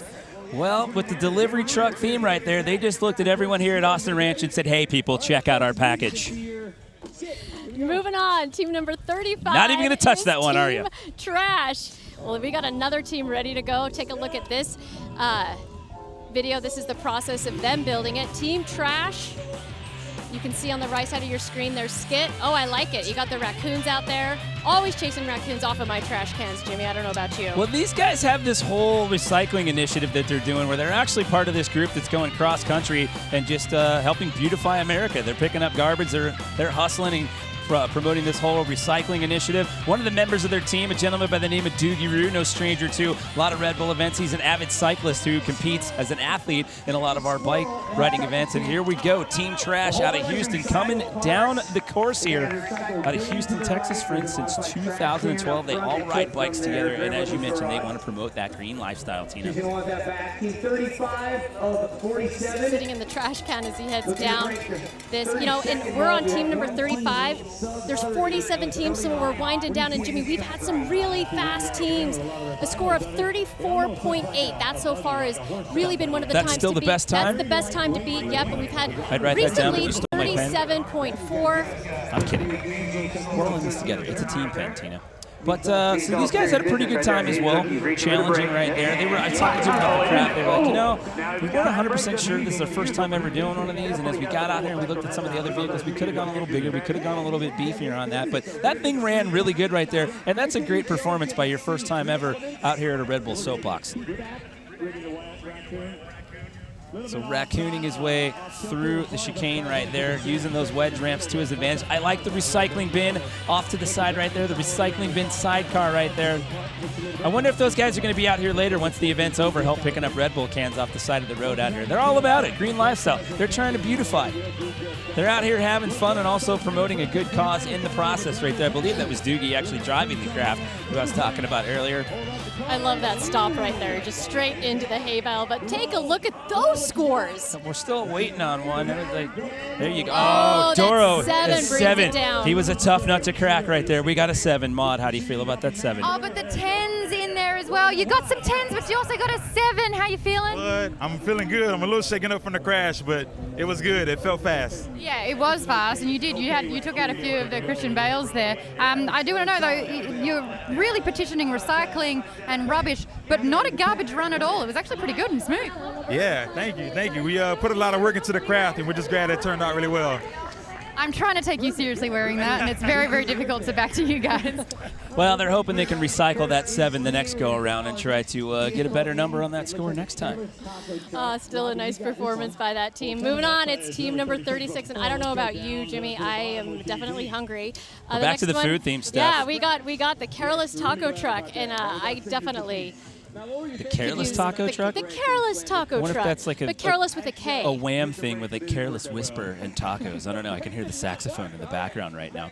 They're promoting people to embrace life on a new level, and some interesting photos from the build right there. I love it when these guys sneak in some branding right there. They're giving Red Bull some love right there. Why not? You're in the garage. You're doing some welding. Let's have some Red Bulls and pizza. But look at this thing. And the bucket seat. That looks to be one of the most comfiest seats that I've seen on any of these vehicles that I've personally witnessed out here today, Tina. Adrenaline junkies with a passion for automotive builds out of Fort Worth. I'm wondering, it would be really nice if they would bomb down the hill and actually throw out tacos. I would love that. Would you be excited about that? Oh, yeah. And I feel like if Bomb Pop, who is our current leader right now, ends up winning, they've got to give out Bomb Pops to at least us. Okay, we'll put in a strongly worded letter for the next Red Bull Soapbox here. I was really hoping that someone would shell out the extra dough to hand out some tacos out here today. Let us hope that next time. Let us hope. Let us hope. I know. Let's see what we do skit-wise. Not a lot going on here. There wasn't a whole lot of movement. There seems to be some sort of confusion as to who's actually driving this thing. I see a guy in an apron who's potentially supposed to be the chef handing out the tacos. I don't know. This one's gonna. The skit is lacking. I'm giving this a sub-5 score if I'm a judge out there. It's not a lot of moving around out there. I do like the look of the truck. I like that. Taco bout crazy. Here we go. They are on course. And oh man, this one's moving a little slow here, Tina. All right. They're losing pieces off the back end, getting a little wobbly, and that's it. That's enough. That is it. There we go. Okay. All right, they're gonna back on course. This one's going to be a beyond minute time for sure if they don't get stuck here on the rhythm section of things. That steering is all over the place. I don't know, with that steering being that wonky, I don't know if I'd be taking my hands off the wheel. They're just trying to shimmy down the course at this point. This one's going to be a tough go for the Careless Taco Truck. They got a little careless on their presentation there, just saying. I mean, I don't mean to sound harsh, but that's kind of our job. No. Got to break down the meat and potatoes of all this, Tina. So they just passed the halfway mark. The Careless Taco Truck, they're still excited. Look at those drivers. Listen, they're having fun. They're having fun. We got 11 more of these things still to go. You got the kids from Plano, the high school seniors that are Bomb Pop racers that are sitting in that top spot as of right now. Go Gurney, the Parkland Hospital ER employees are sitting in the number 2 position, and our Dancing Fools out here, the Dallas Mav Maniacs, sitting in number 3 as of right now. We still don't have any word on who's holding on to the top spot, the People's Choice Award, but with 11 more craft to go, we will have to eagerly wait and see how this goes. All right, so Jimmy, how do you describe these replays? They go down the ramp. Even before they hit that first obstacle, the banks, they were having problems. I would describe these replays as next. We lived it. I mean, you know what, though? Check out the drivers' faces right there. They're still having fun. They're still having a good time. Is that not the underlying theme of all of this? Oh, absolutely. Having a good time? It's all about getting out here, putting on a party here in the Metroplex. Well, let's see what the judges say about that. Look at the faces on Duro and Pudge right there, just like, and Aaron throws up a 5 right there. Maud, we're into the 5s again. Did you get a taco, Maud? I was waiting for them to feed me, but they just drove past. It was a bit of a slow but a cruisy ride for them. They're called the Careless Taco Truck. That's because there was some careless driving there. They were weaving all over the road, I'll tell you what. But I don't know how they reversed. I think there was a bit of Flintstones foot action there. They hit the wall, backed it up, kept going. I respect that. That is not average at all. That is beyond average. Thank you very much. Back to you. Yeah, I have to walk down that plank with her as well because they finished. They finished. Finished strong. You saw an 8 in there, so that some of the judges did like That's right, there what was an the 8. Careless Taco Truck did. All right, next team up, it is Death Proof. From right here in the colony. Yep. Refer to themselves as blue-collar workers looking to make their mark. They may make their mark on the pavement out here today. We'll have to see how the sturdiness of their craft will hold You up. know, I spoke to them earlier, and they said they were really happy with what they did. They were really happy with how the craft turned out. That could have been the Red Bull talking. Potentially, but it does look really good. They have actually the craft is a coffin, if you haven't looked at it closely. So there you go. It's Team a number play off of the 37, Quentin Death Proof. Tarantino movie with the crazy car in that flick. Have you seen Death Proof? Now it's my turn to make fun of you and see if you've seen some movies. Kurt Russell driving that thing in the Quentin Tarantino movie. And they've got the Grim Reaper theme going right there with the sickle. And the Grim Reaper is going to ride shotgun on that one and some skeleton pants and giving that one a quick shove off right there. Not a lot going on in the skid, but we'll see if the Death Proof crew can get it down the bottom of the hill and survive the odds out here today in Austin Ranch. And they said they put over 50 hours into this craft. If you look up closely, it's actually a rat skeleton that is hanging on the hood of the vehicle. That's fitting. I mean, we're knocking on the door. October's just a couple of days away. Halloween's a big deal around here in the Metroplex. Coming over to the Give You Wings wedge. And, oh, the Reaper has lost his sickle. Maybe he can get that picked up and reclaim that later on tonight at the after party. This is actually going to end up being a good time. 38.7 seconds right there. And the Grim Reaper cheats death. Said, hey, I'm over here. That is going to cause you to itch a little bit later, sir. You're going to be at the after party scratching away at your neck and shoulders all evening long. We definitely have to take another look at that, but check it out. Did you see that he'd let go of the sickle and then had to double grab on the back of the chassis right there? He's like, I didn't bargain for this. But I love this, the Grim Reaper still holding on at the end. They crossed the finish line. All right, we're done. All right, we're done. No, not quite yet. Like the barrel roll dismount. Extra added showmanship in the mix right there for the crew. And what is it going to be? With 7, 8, 10, 9, 7, 8. Maud, your thoughts on Death Proof? That's actually pretty good. He's not death proof at all, though. Did you see that one? Death was upside down. What does happen when death dies, though? Those scores are pretty killer, I'll tell you what. But after that one, there's hay everywhere, and there's a lot of coughing and wheezing. Beat that, Jimmy. Back to you. You just won the pun battle out here. We need the judges to rank that one. Those guys cheated death, by the way. She's winning now. She's winning right now. She's always winning. Yeah, when it comes to that. Okay, next I can't up. hang with her. She's taller than me.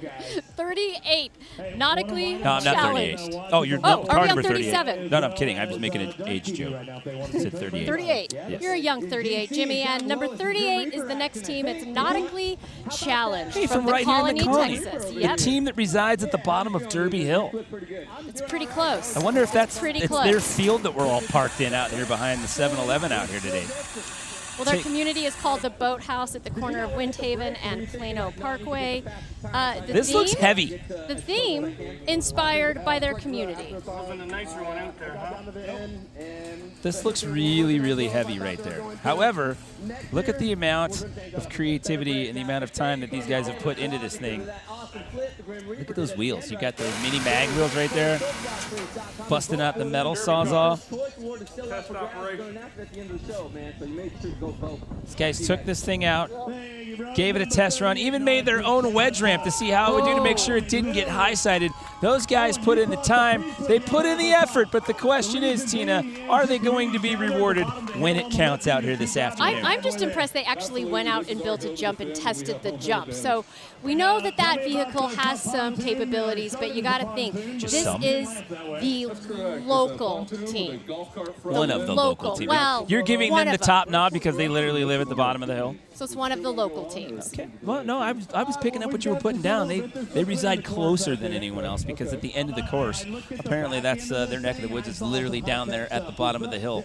One of the very few hills that we have in this entire part of the state. So they're up there on the start deck, getting ready to get the all clear to start their routine out here. Again, it's Bomb Pop Racer sitting in the top spot by virtue of the last standings that we saw. That may have changed. We do not know. Who did I say was in second? It was Go Gurney, if I'm not mistaken. And then the Dallas Mav Maniacs were sitting in that third and final position. And then you still got that. And there we go. Ask for it, you get it. Yep. So it is. Nothing's changed. Bomb Pop Racer, Go Gurney, Dallas Mav Maniacs. So guys in number 3, they are the dance team from our local NBA team here. Go Gurney, a bunch of gents that work in the emergency room at Parkland Hospital, which is just off of I-35 on the north end of downtown Dallas. And then Bomb Pop Racer, a group of high school seniors in Plano, which is a northern suburb here in the Metroplex on the Dallas side of things. So that is your 1, 2, 3. As we take a look here in the 2 box of what Nautically Challenged is going to do for their song and dance routine. Well, a little bit of choreography there, Tina. Yeah, and if you look up close, I mean, their craft, actually, they did pay a lot of attention to detail. You can see the anchor in the background. Now, the question is, with the way, see, it's already kind of falling apart, so will it make it down in one piece? Well, I don't know. It's the base of that thing. It looks fine. It's the rest of it that they've adorned the outside of it with. It looks like it's just going to come off. But I'm looking at those wheels, and I'm thinking, yeah. They're a little high. I don't know. Yeah, the problem is when you go that high with the chassis, you've got those bigger wheels like that, it tends to whip you around a little bit. If you have to make a sharp turn to try to overcompensate from one of these obstacles, we've seen some guys get snake bit and get thrown off of that thing. It's like a rodeo bull. It just throws you in. That's what I'm talking about, the wobble. The Weeble wobbles. Oh my goodness, after all that, and it didn't throw him, but it just completely shut the whole party down right there. So the guys went all out and made a strong base, but then they got cheap on the wheels, Tina. The wheels make a difference. They always make a difference, but they're going to keep going until they cross that finish line. You've got some of the operations crew, actually. That is who that is, pushing them behind. Back into that thing. Just some flat spots right. Oh, look at the wheels. Look at the anchor hanging off the front of that thing right there. I love it. You know what? They put some detail in. The nautical theme and the sailors' outfits. I like their skit. You got to give it up for one of the local teams out here from the Colony, Texas. Team number 30. Buoys are coming off. Yeah, nautically challenged. It's engineering challenge right there at the end of that one. Yeah, it was that back right wheel just tacoed out and just said, nope. But I thought it was going to pitch him, to be honest with you, and I thought that steering wheel was going to come off too. Looks like he's dancing for a little bit. That hurts my hips just watching that right now. Well, it was entertaining nonetheless. Well, probably the slowest jump that we've seen here. At the end of the day, their hopes and dreams have been put out to sea on that one, Tina. They have set sail. Oh, but the judges still like them. Yeah, but you still got that time thing in there, so that one's going to filter into the middle of the pack right there. Maud?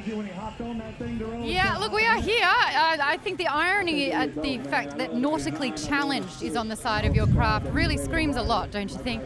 Yeah, this may not have been the best designed vehicle, but we had a lot of fun building it, and we had a lot of heart, and it was a great event. Let's really talk through the design of this one, because this is the first time that we've seen someone straddling on top of it. Anything could have gone wrong, and you would have just wing, but you know what? It looked like you were about to lose it, but you just slowed down instead of falling off. So that's a win. It wasn't a win. We lost. Silver lining, positivity. Silver lining, we're all great friends. But, yeah, no, that wasn't a win. I have a broken man next to me, guys. We're going to heal some wounds over here. Back to you. Well, it's anchors away with those guys, and we'll see at the next soapbox as we look at up top there. Team number 39, it's SEAL Team Swigs, another team from right here in the Colony.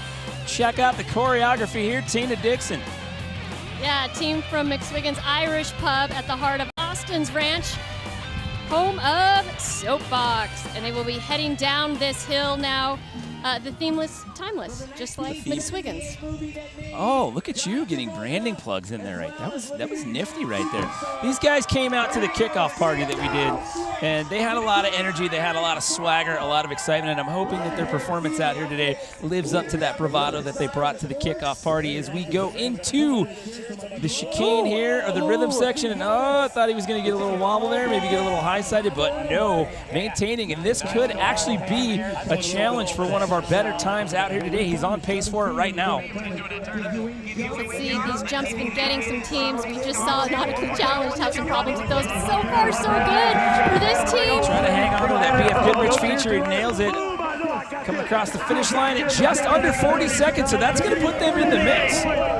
34.8 seconds is the best time we've seen out here today so far. That is held up throughout this competition here today as we get down to our final 8 vehicles of the afternoon out here. This got a little worrisome for them. This was a little questionable here, but he regains his composure coming through this stretch as they head into the car wash. Again, another questionable move, but he holds on, and then he takes these jumps very nicely. Ooh, yeah, the suspension was sort of doing its job there. And then one final jump. But again, look at where his hands were on the steering wheel. Something was going on with the steering right there, and he had to hard crank that thing to the right just to keep it straight, so it got a little wobbly. That's why you saw him wiggling around. A little bit of wiggle room, if you will, there, Tina. And let's see what the scores. The judges are liking it. We got 4 9s and a set of 10s right there. Maud, we're back up there with the 10s. He's pretty happy with 4 9s and 2 10s. That was a smooth ride there. Are you happy? Yeah, I'm a bit happy for that. It was a lot of fun. Went a lot faster than I thought I did, but my team's a good team. Operated pretty well, and everything worked out good. Were you a little bit scared? I do love to skate. Well, I'm glad y'all loved it even more. So it was a good skate for us. Good skate. Oh, no, I was wondering if you got scared because you were going really fast just then. Oh, yeah, I'm not scared. Like I said, I trust my team, good engineers and all that stuff, so I'm not scared at all.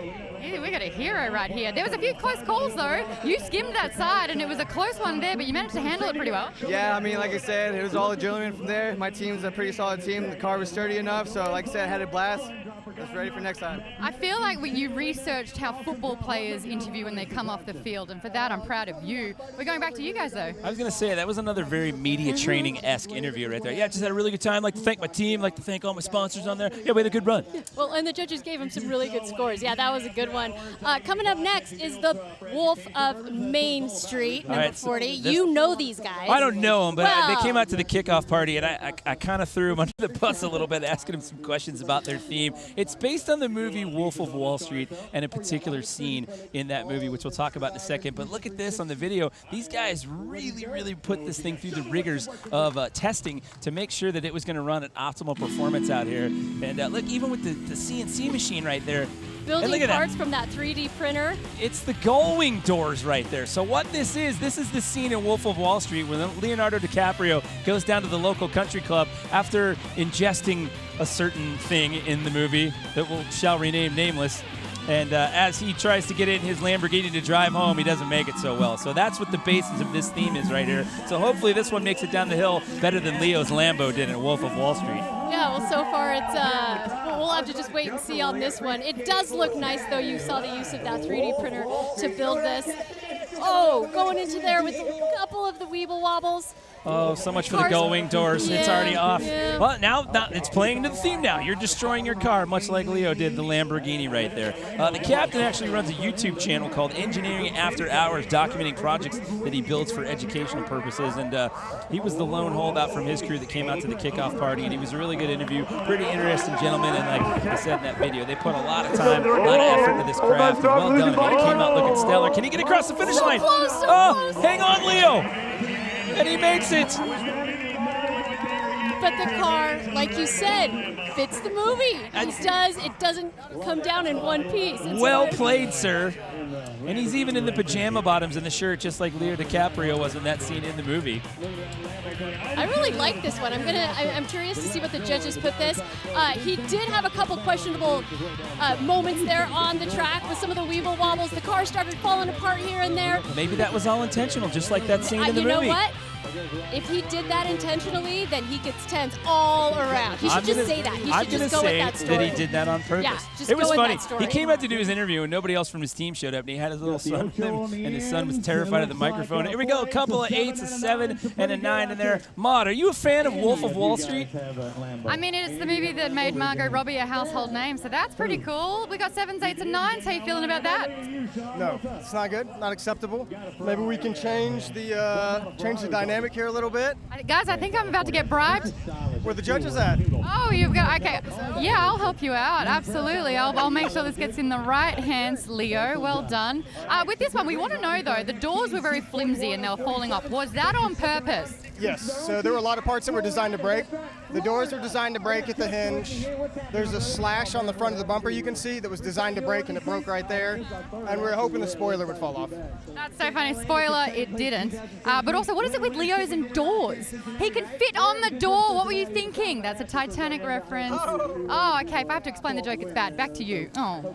Well, I liked his idea. As I said, he wanted those things to fall apart. But much like Leo in that part of the movie, his performance was a bitter pill to swallow. Next up, Team Skeeter Dunn. All right, Jimmy. Nothing? This I got to talk about this next team because this is one that could really, really upset the leader at this point. So you got to talk about this team. I thought you meant you were going to get upset by this. No. Okay. You don't like bugs? No. This is one of my favorite teams, Jimmy. Team number 41, the Skeeter Dunn.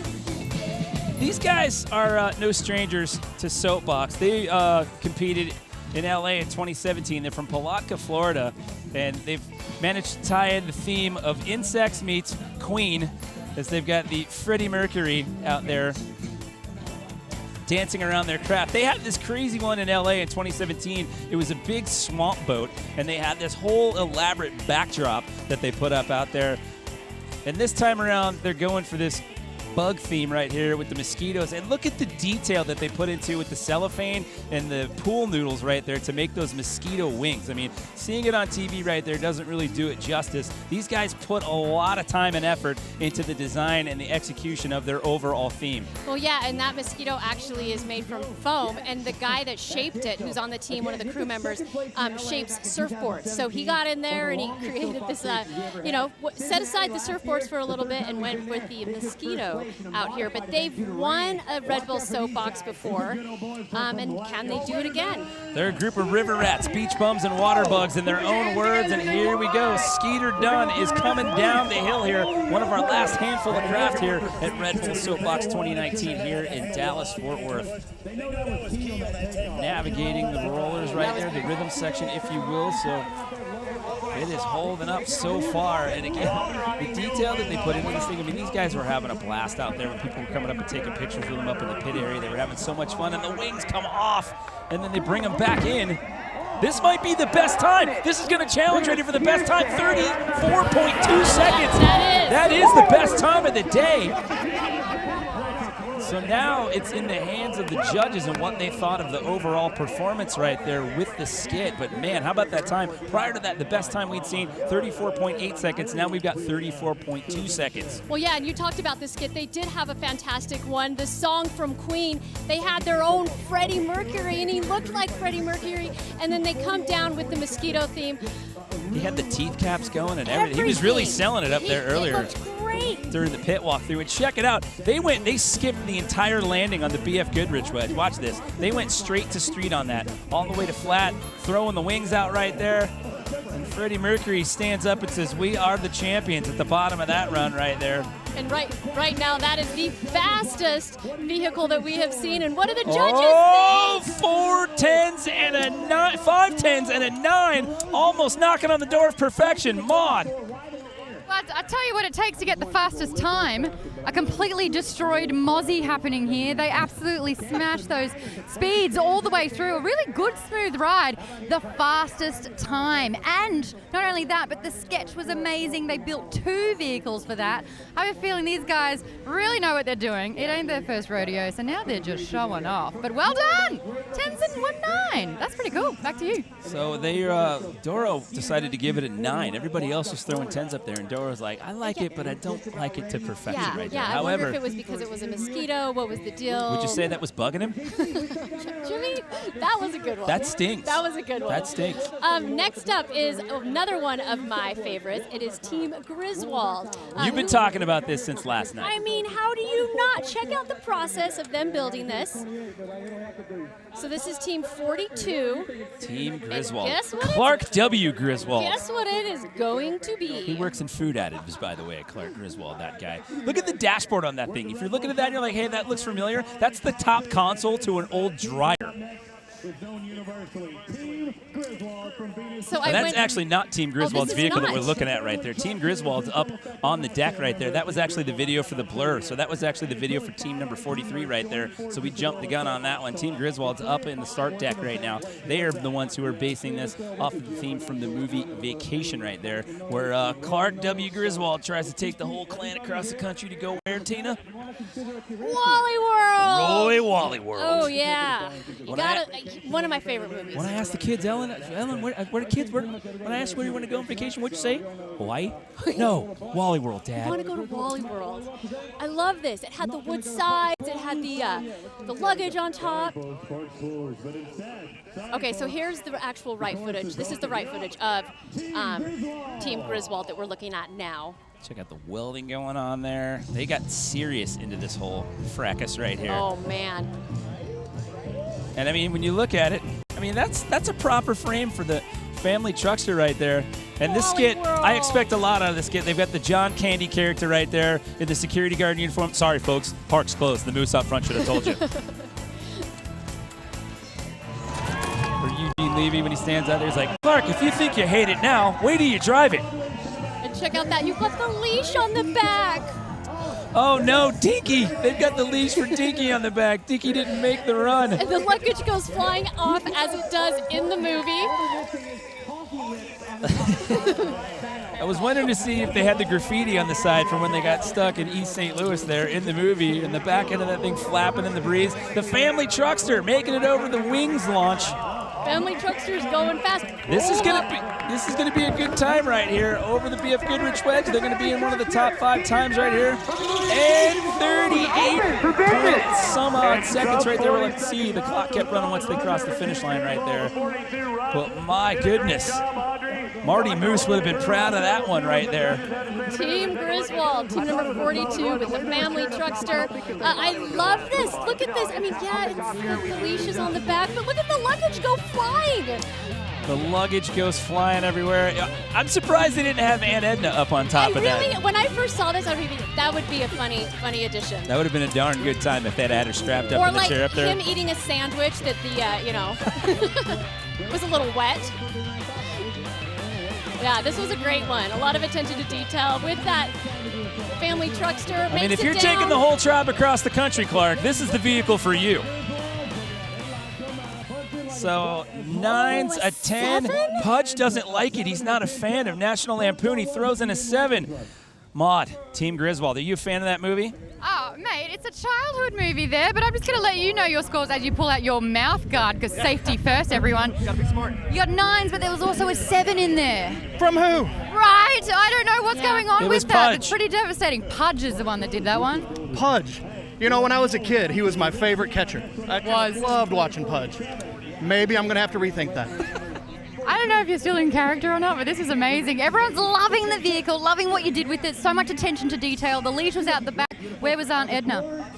What was that last part? Where was Aunt Edna? Oh, Aunt Edna, she got dropped off a little early. But, I mean, we had her dog on the back of the... Oh, no. Did I say it didn't make it? Yeah, he probably kept up as long as he could. Dinky Dog just didn't make it. Why are we getting 7s for this? This is robbery on the highway. Thank you. Well, you did an amazing job with that. Honestly, how much work and how many man hours or weeks went into that? Oh, we probably worked on it 10 or 12 hours a week for the last month and a half. I mean, I had to learn how to weld first. Wow. That was the first time we've ever worked with metal. That's fantastic. I think it held together. I don't know, it disappeared. I don't know what it looks like. You know what? It's actually pretty good. Everything that was supposed to fall off did fall off, so you must be super proud of that one. Well done. I can't wait to see it myself. Oh, fantastic. Back to you guys. Cousin Eddie's going to be very upset about Dinky right there. And also, I guess the Aunt Edna thing's a dead issue now. Oh, man. That was a good one. And following up that one, it is now team number 43, the Blur 2. Inspired by the Little Rascals and Soapbox Racing. That was the video that you saw prior to that we were running during Team Griswold. That was the one that they had all the crazy stuff. They had suitcases on the back. They had an old dryer console up on top and all sorts of things that they just added into the mix to make this very, very creative craft. These guys are all from right here in the Colony as well. And it looked like from that vantage point, they lost something off the back end right there as they went off of that first feature. We've got the tiki torch off the back. Two drivers that they look like they're almost holding on for dear life on this one of them steering and the other one's just holding on. Yeah, it's like, come on, let's go. I don't know that steering's working out too well because they kind of wobble from side to side and they're getting a little close to the edge of these hay bales, which is not what you want to do when you go off of these features. Oh! Just one more jump. Is that what's going on? Is it the side panel? Are the wheels still attached to this thing? I can't tell. The sun's right in our monitor right now. They're so close. They just passed the sign that says almost. Come on, get across that finish line and there you go. There was carnage everywhere. There were bits and pieces of that thing flopping all over the course. I was a little worried about that one, but it made it down to the finish line. The Blur 2 out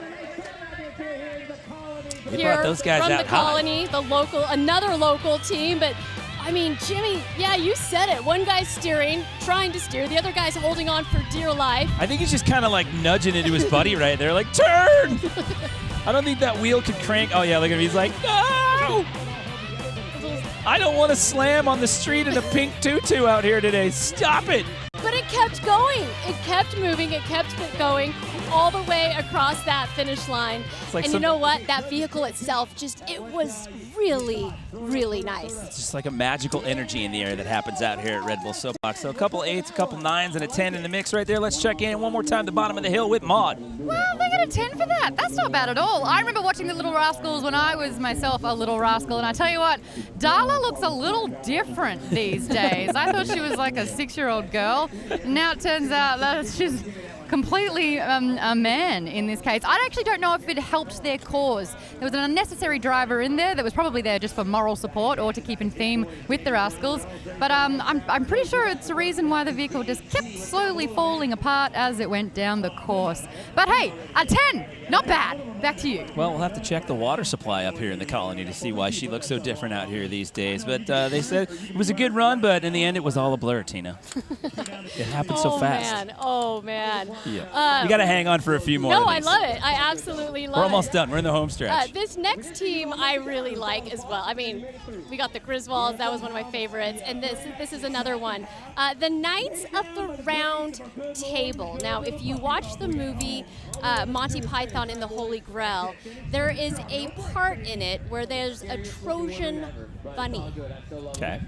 I've actually seen that movie, so you don't have to make fun of me. So do you remember this part? I do. I'm just letting you tell your story.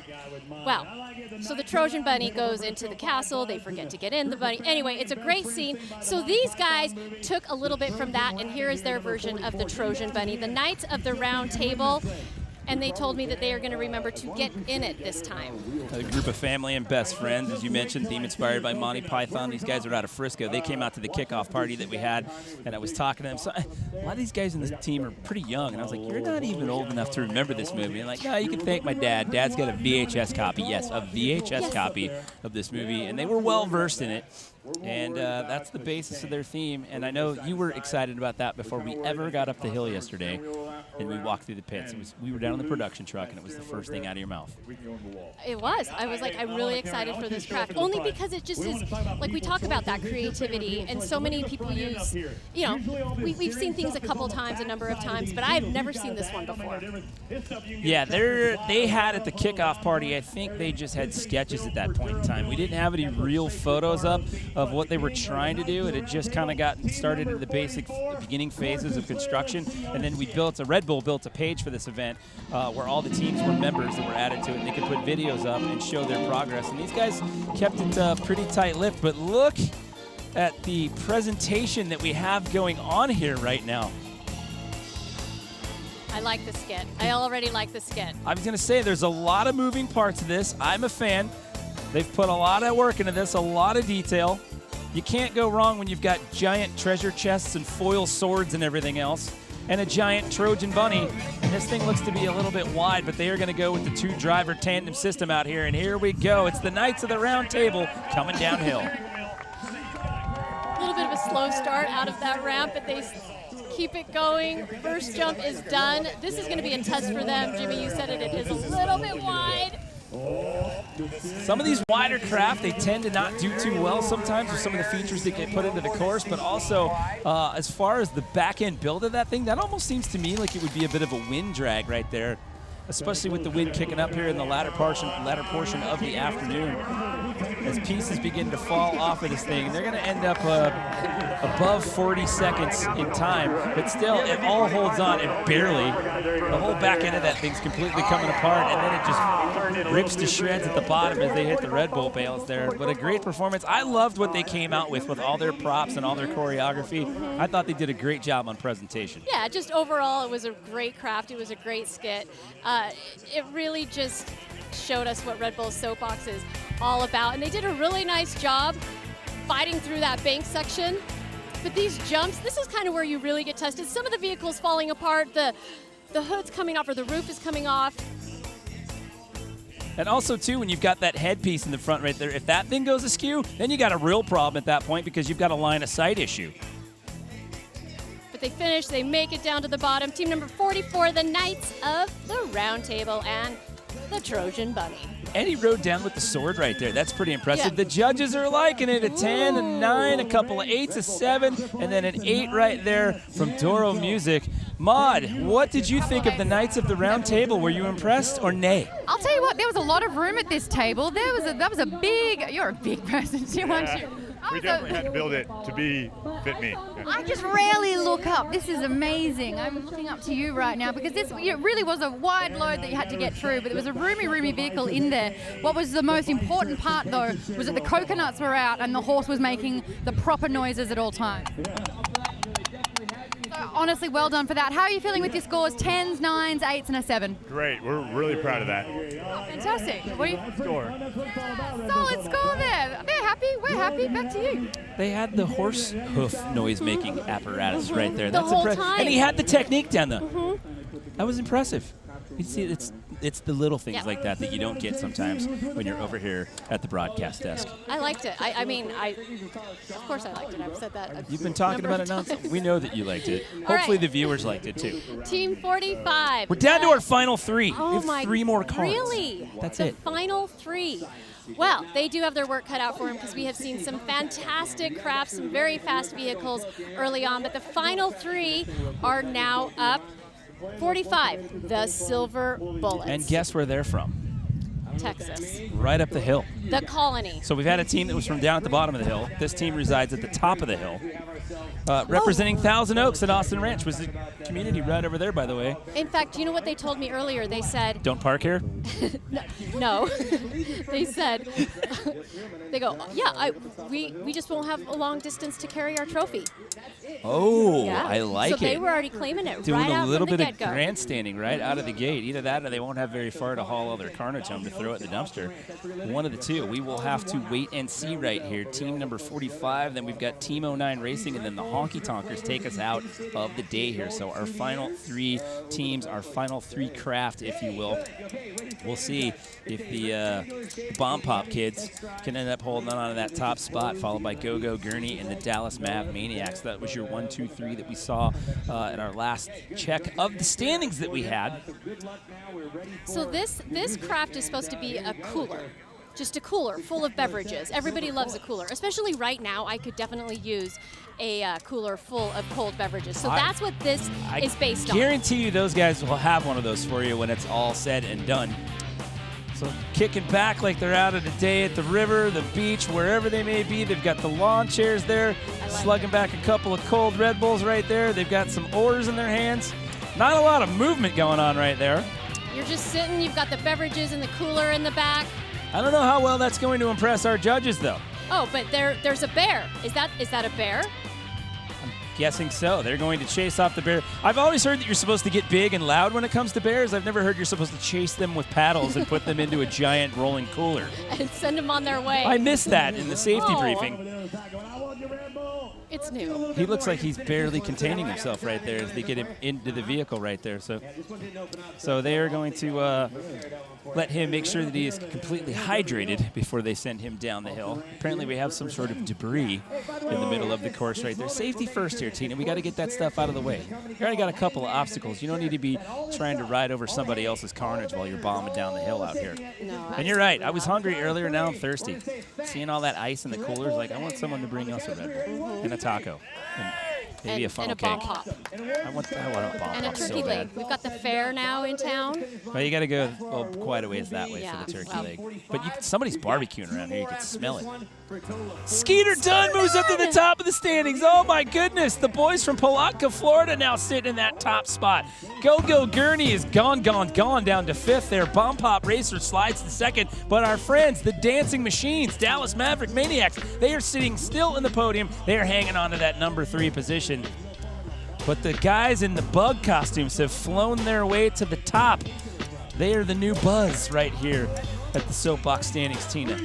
And for those who you can still vote People's Choice Award. Go on RedBullSoapboxRace.com, and you have until the last craft to vote for your favorite team. I'm just going to go ahead and say it. They got off to a good start, and this thing is moving right now.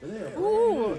Got a little bit of speed wobbles right here, trying to hang on. I don't know if he's trying to do that on purpose or he's trying to correct it right there, but as he goes through the car wash feature, he managed to stop that. Start getting too much wiggles coming down the hill. You don't want to get the wiggles. I mean, Jimmy, this cooler is flying down the course. So here we go. 34.2 is the best time we've seen so far. He's going to be up there one of the top 5 or 6 times right there as he makes it across the finish line with the side rails coming off and taking out some hay bales. So the Silver Bullets making a hasty retreat down the hill and putting up a nice time right there.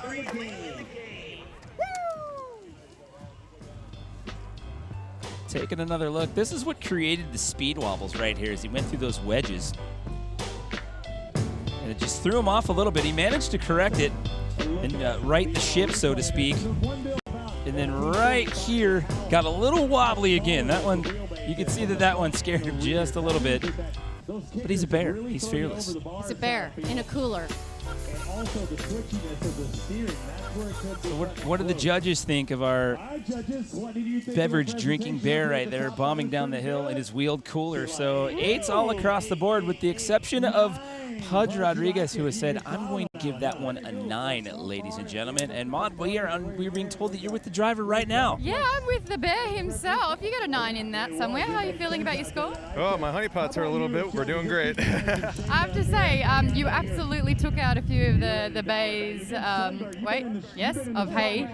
Bales of hay. There it is. Thank you very much. But apparently, with your design of the craft, when you made it impact, you got the steering wheel straight to your Honeypots. your groin. Are you all good there, buddy?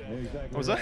I feel like it's a learning curve here when you made that design. Didn't quite think that you'd have that sort of impact. Don't think it would end up that way, but glad we made it on the track in one piece. Are you feeling nice and hot in there? Oh yeah, but I couldn't be cooler.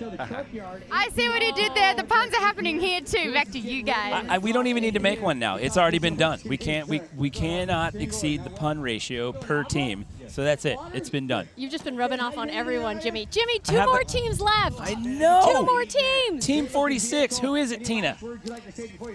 Oh, I threw you under the bus on that. No, I got it right here. It's Team 09 Racing out of Fort Worth, Texas. And take a look at the build here. So taking a look at some photos here from their build. Lots of welding going on here. Lots of grinding. Lots of use of styrofoam and Coroplast going into the build-out of these different vehicles that we've seen out here today. Those wheels are rather interesting right there. And check out the theme. A little Hot Wheels style theme right there. Yeah. Some cars.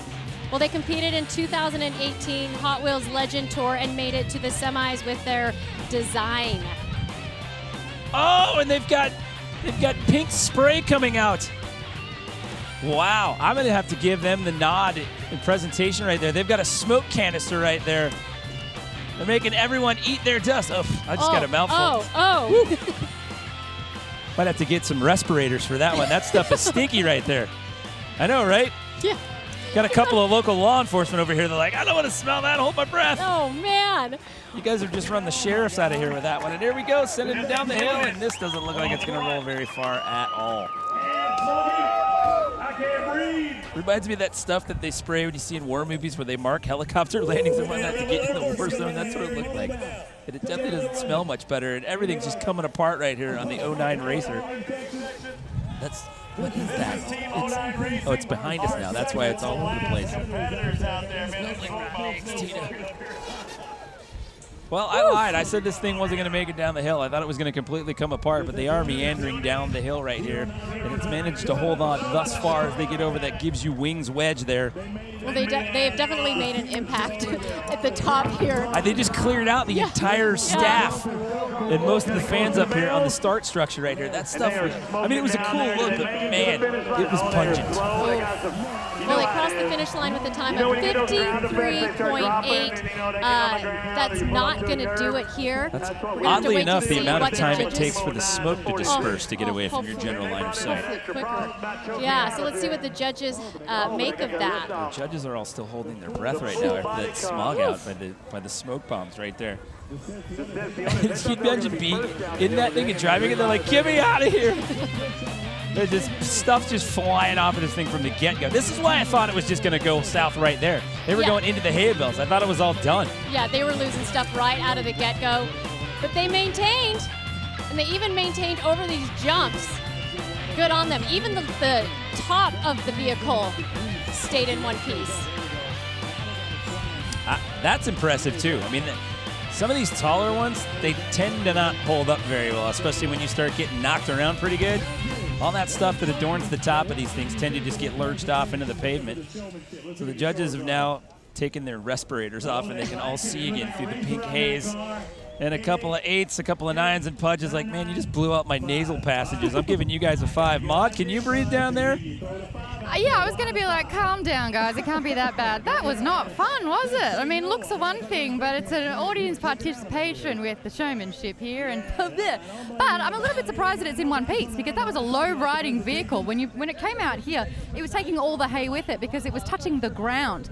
So I'm so surprised that they actually were able to drive this thing. It nearly didn't make it to the finish line, though. But they got 9s out of it, so joke's on us, huh? Back to you. They had a couple of 9s and a 5. They were trying to smoke out the competition right there, but they ended up I was clearing actually out. a little bit surprised at those 9s and the 8s. I thought they'd be more in the 5s. It was a mercy score is what you're saying. They're like, please take the smoke bombs out of here. I'll give you a 9. Just make the smell go away. I know. Jimmy, you know what we are at? Our last one. I know. Which means we can go in search of tacos after this. Oh, and bomb pops and coolers full of water and cold beverages. All kinds of fun things. So the Honky Tonkers, the final team we have here at Red Bull Soapbox. Jimmy, tell us about this team. You know what a honky tonk is? Enlighten me. It's like a good old down-home country bar.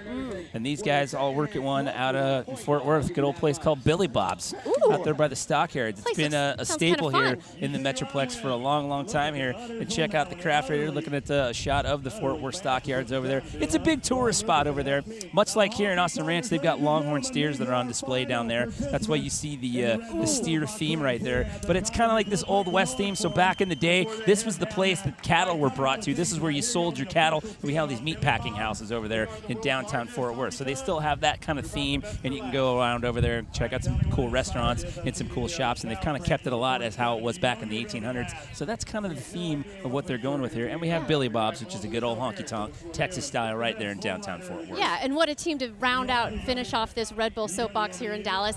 I've been so looking forward to this event. It's been months that I was looking forward to it. You know, you've been hyping up Dallas, and you've been hyping up this event for so long, too. And to be able to get a chance to finally come here has been a treat. And what a team to finish things off here at Red Bull Soapbox. You know what? We started this party with a local group, and we're going to end it with some local flair as well. So that's a good way to kind of bookend this whole thing. And yeah, you know what? We've got a great Red Bull region here that Dallas-Fort Worth Metroplex is a part of, but it's been 7 years since we've done Soapbox here, so we're just glad to have the party back here in DFW. So let's get these guys out here, and let's see what they can do. Not a lot of movement going on there in the cow outfits. They're kind of milking this one for the judges. I expected a little bit more. However, we're back to the googly eyes, Tina. I know. And you can't go wrong when you got a set of steer horns on the front of everything. Well, and then you got a group of guys dressed up like cows as well, or steers. So, team number 47 is on course, the Honky Tonkers. They're going down in the good old Southern-style wash bin right there, the water basin with the googly eyes and the horns on the front, and they're picking up some speed right here. This could be interesting. This could actually challenge for a really, really good time at 21 seconds as they hit the halfway point there. If they can pick up some steam in the bottom half of the hill, it'll get real, real interesting. Taking it over that wings jump, no problem, Tina. Yeah, and right now they're on pace to potentially set a new time score. This is going to be close. They're not going to get it, but they will be one of the best times right there with just under 35 seconds. The Honky Tonkers moving and a shake and getting down the hill there to cap off the last of our 47 teams at Red Bull Soapbox. Wow. They went a lot faster than I thought they would. That was actually a really impressive performance. The final team here at Red Bull Soapbox flying down this course. It's the Honky Tonkers. You got men dressed up like some steers flying down this hill. I love it. And they've been dressed like that all day. And take a look at this jump, Jimmy, flying over it. And at this point, I'm like, okay, they may set a new record. I thought they were going to beat the speed record. It looked like it by the way they were coming down to that BF Goodrich feature right there. They cleared the landing on that jump. Well, you know what? For a bunch of steers, I would have to say that craft was pretty beefy in the structure. I mean, they made no mistakes. Oh, man. I mean, come on. I love it. It's cattle thief. It's ripe. It's ripe for the taking. Check out the scores. Aaron Kaufman does not like it. He gives it a 7, but after that, it's all 10s and 9, but Aaron Kaufman throws a 7 into the mix. Oh, Mauve, are you feeling it? Yeah, we are absolutely having a cow over here. You're stoked with it. You tried to get the fastest time, and you were so close. It wasn't, but only just. But if you look around, there is just hay everywhere. You took out 2 of our crew here. Hell yeah, we tore it up. Why are you so happy about that? Did you have fun though? Yes, we did, man. This is awesome. This is cool as hell. He hurt his finger, cut it open, maybe broke it, but hey, we did it. That's what we do here. I mean, we're having a fun time, but we'll back to you guys. That was the last one. Well, they are actually wearing cow outfits, and that is just utterly disgusting. It's utterly ridiculous. I called her Mauve. I did call her Mauve. I'm sorry, Maud. I called her Mauve. I'm still thinking about that pink smoke. That's why that happened. She had such a fun job hanging out down there and seeing those vehicles and those crafts really close up, and with the looks on the guys' eyes as they're flying over that jump. I mean, that last one literally cleared that entire bottom jump. We've had a couple of teams do that out here today, and you don't really notice it at real-time speed until you see it on the replays, but they don't get any of that landing, and they just go straight to flat. And that's where the suspension on these things comes in so key, because if you don't have that, if you don't put that part of the technology into your build, you're just going to implode as soon as you hit the pavement. And I've seen that so many times, as well as you have at Soapbox's past. So, I think we're at the point now here in 2019 that we've done so many of these things all across the globe that a lot of people, the footage is out there now. I think a lot of these teams, when we do these, they go out and they really put the effort in and do the research and look at what's worked and what hasn't. And every time we do one of these, they just get better and better. Oh, yeah. I mean, when I first came here and I was walking through the pits, I was like, okay, these are some serious vehicles. Like, people really put a lot of time and effort. And then in talking to them, they're like, 50 hours, 100 hours. And I asked how much money they put into it. They're like, I'm not going to reveal that. I'm too afraid. It's like Fight Club. They don't talk about it. Yeah. So they definitely put their work into it. And it was such a treat to watch these guys race down, these drivers, these enthusiasts. Characters. Yes, these enthusiasts. These actors and actresses. Yes, race down this hill. And it's gotten to the point, too, and this is something we haven't talked about, is nowadays, and this applies also to the Flugtag, which is the flying version of these parties that Red Bull puts on, people are going out and they're getting sponsors now. They're getting sponsors. They're getting people to brand these things and actually pay for it, which is a cool, super cool concept, because once you get that money factor out of the way, the sky is the limit at that point. Yeah. Because I remember, the first time I ever came to one of these, not even working one, the first time I ever witnessed one of these with my own 2 eyes, there were some pretty janky things out there. Stuff that was literally thrown together with like wheelbarrow wheels and just like these weird lag bolts and 2x4s and zip ties. And you're like, no. And like some of these things didn't even make it a quarter of the way down the course. But I'm trying to think of the last time where I've been in one of these where I think all but 3 craft made it all the way down to the finish line. There were just a couple that didn't make it, and those ones, they were actually fantastic. If you were going to talk about a crash, if you were going to crash, they crashed pretty spectacularly. So we will have a couple, I'd say, top crashes from this event. I mean, that's going to be entertaining to watch. Yeah, a couple of those guys got ragdolled right out of this thing, but everybody got up and they walked away under their own power, which was super cool. But I remember in 2012, the first time I ever hosted one of these was the one here. There was a lot of carnage. There was a lot of debris. The ops guys had their hands full because they had to jump over the barricades, jump over the hay bales. They got to scoop all that stuff up and get it out of the way because this is a fast-moving show because the next group's ready to go. So once you're down at the bottom of the hill, the next team's coming up and the guys up top are getting ready to introduce them. So we didn't have a lot of cleanup to deal with out here today. So it was a pretty smooth show. But we're done. Everybody's leaving us up here and they're running down to the bottom of the hill because that's where the party is right now. So we'll send it down to Maud right now, who is down there with our winners, we're being told. That's right, Skeeter done. We are done and dusted, and you guys are the winners of the Soapbox with Red Bull for 2019. How you feeling about that? It's awesome. I mean, obviously, a lot of people's vehicles lasted this, but yours didn't at all. It is completely destroyed. It was disposable. Yeah, we didn't plan. Okay. So how many of these have you done, and are you ready to do a lot more? This is our third one. We did Los Angeles 2 years ago, Cincinnati last year, and then Dallas this year. And you've taken it out. You are the front winners with a score, I believe, of 27.8. And that's pretty impressive, guys. So be thrilled about that one. I love the matching shirts as well. And fun fact for you guys, in Australia, they're called Mozzies. Aussie Mozzies. There you go. But I learned about Skeeter, so that's really cool. Nicely done. Well, there you have it. We've got the winning team for Red Bull Soapbox 2019. Look at those guys in their matching mosquito shirts right there. So Skeeter done. Bomb Pop Racer, I got to give it up for those guys too. They were in that top spot. The kids from Plano, they thought they were going to walk out of this one with the win. However, they have to settle for second place. But how about our dancing troupe right there? The Dallas Mav Maniacs holding on in third place right there. Yeah, and Skeeter done. I looked at their craft earlier and I was like, oh, this one's going to be a tough one to beat. They do get it done. Get her done. Bomb Pop Racers, the Dallas Mavs Maniacs. But I have to say, Jimmy, I mean, congratulations to everyone that put the work in, that put the effort in, and came out to race here at Red Bull Soapbox. You know what? Out of 47 different teams and vehicles out here, I mean, everybody had a lot of creativity, I thought. And of the ones that I've participated in, I thought it was the most well-rounded group that we've ever seen. I mean, there were a lot of pretty intricate designs out there, and everybody came out to this thing. Like, sometimes you'll see these teams come out, and they're not in costume until very last minute. Everybody had it all rolled out last night. They were in costume, they were in character, and it was a big party out here from last night on, and I guarantee you that that vibe is going to continue throughout the rest of the weekend. Yeah. So it's a wrap. Your final thought, your favorite moment of the day? I loved it. Well, my favorite, I mean, I don't have a favorite moment, but I mean, I really have to say I loved it all. I loved the crafts. I loved the enthusiasm from the drivers as they attacked this course. Just overall a great day here at Red Bull Soapbox. Yeah, it has been absolutely amazing and definitely my favorite Soapbox event that I have attended thus far. And man, what a great finish right there, and congratulations to Skeeter Dunn. So Tina, high five. It is a pleasure working with you as always on these, and also a pleasure with Maud Garrett down there at the bottom of the hill. That is a wrap from us. We are going to say goodbye to you guys right now. We thank you all for watching here at the Red Bull Soapbox 2019 here at Austin Ranch, just on the north side of the Dallas-Fort Worth Metroplex. And as we say goodbye and wrap this all up, we're going to send you away with some pretty pictures of the highlights from our event here today.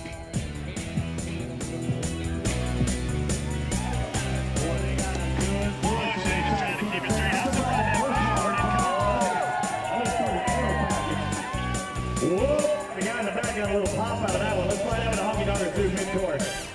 Go RV for the final time. Go Clark. Go Clark. Go RV bank turn.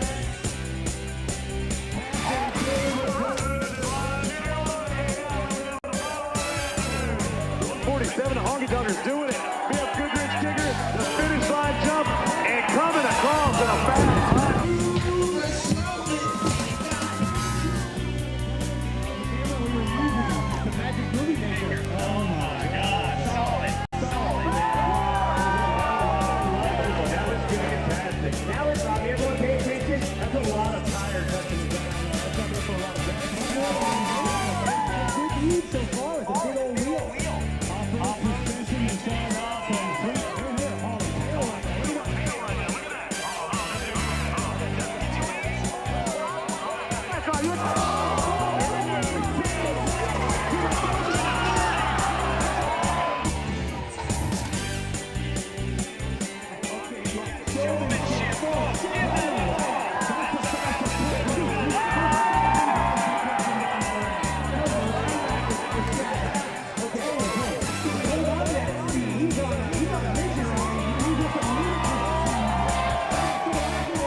straight ahead with that thing. That's dangerous. Okay, all eyes on the court here.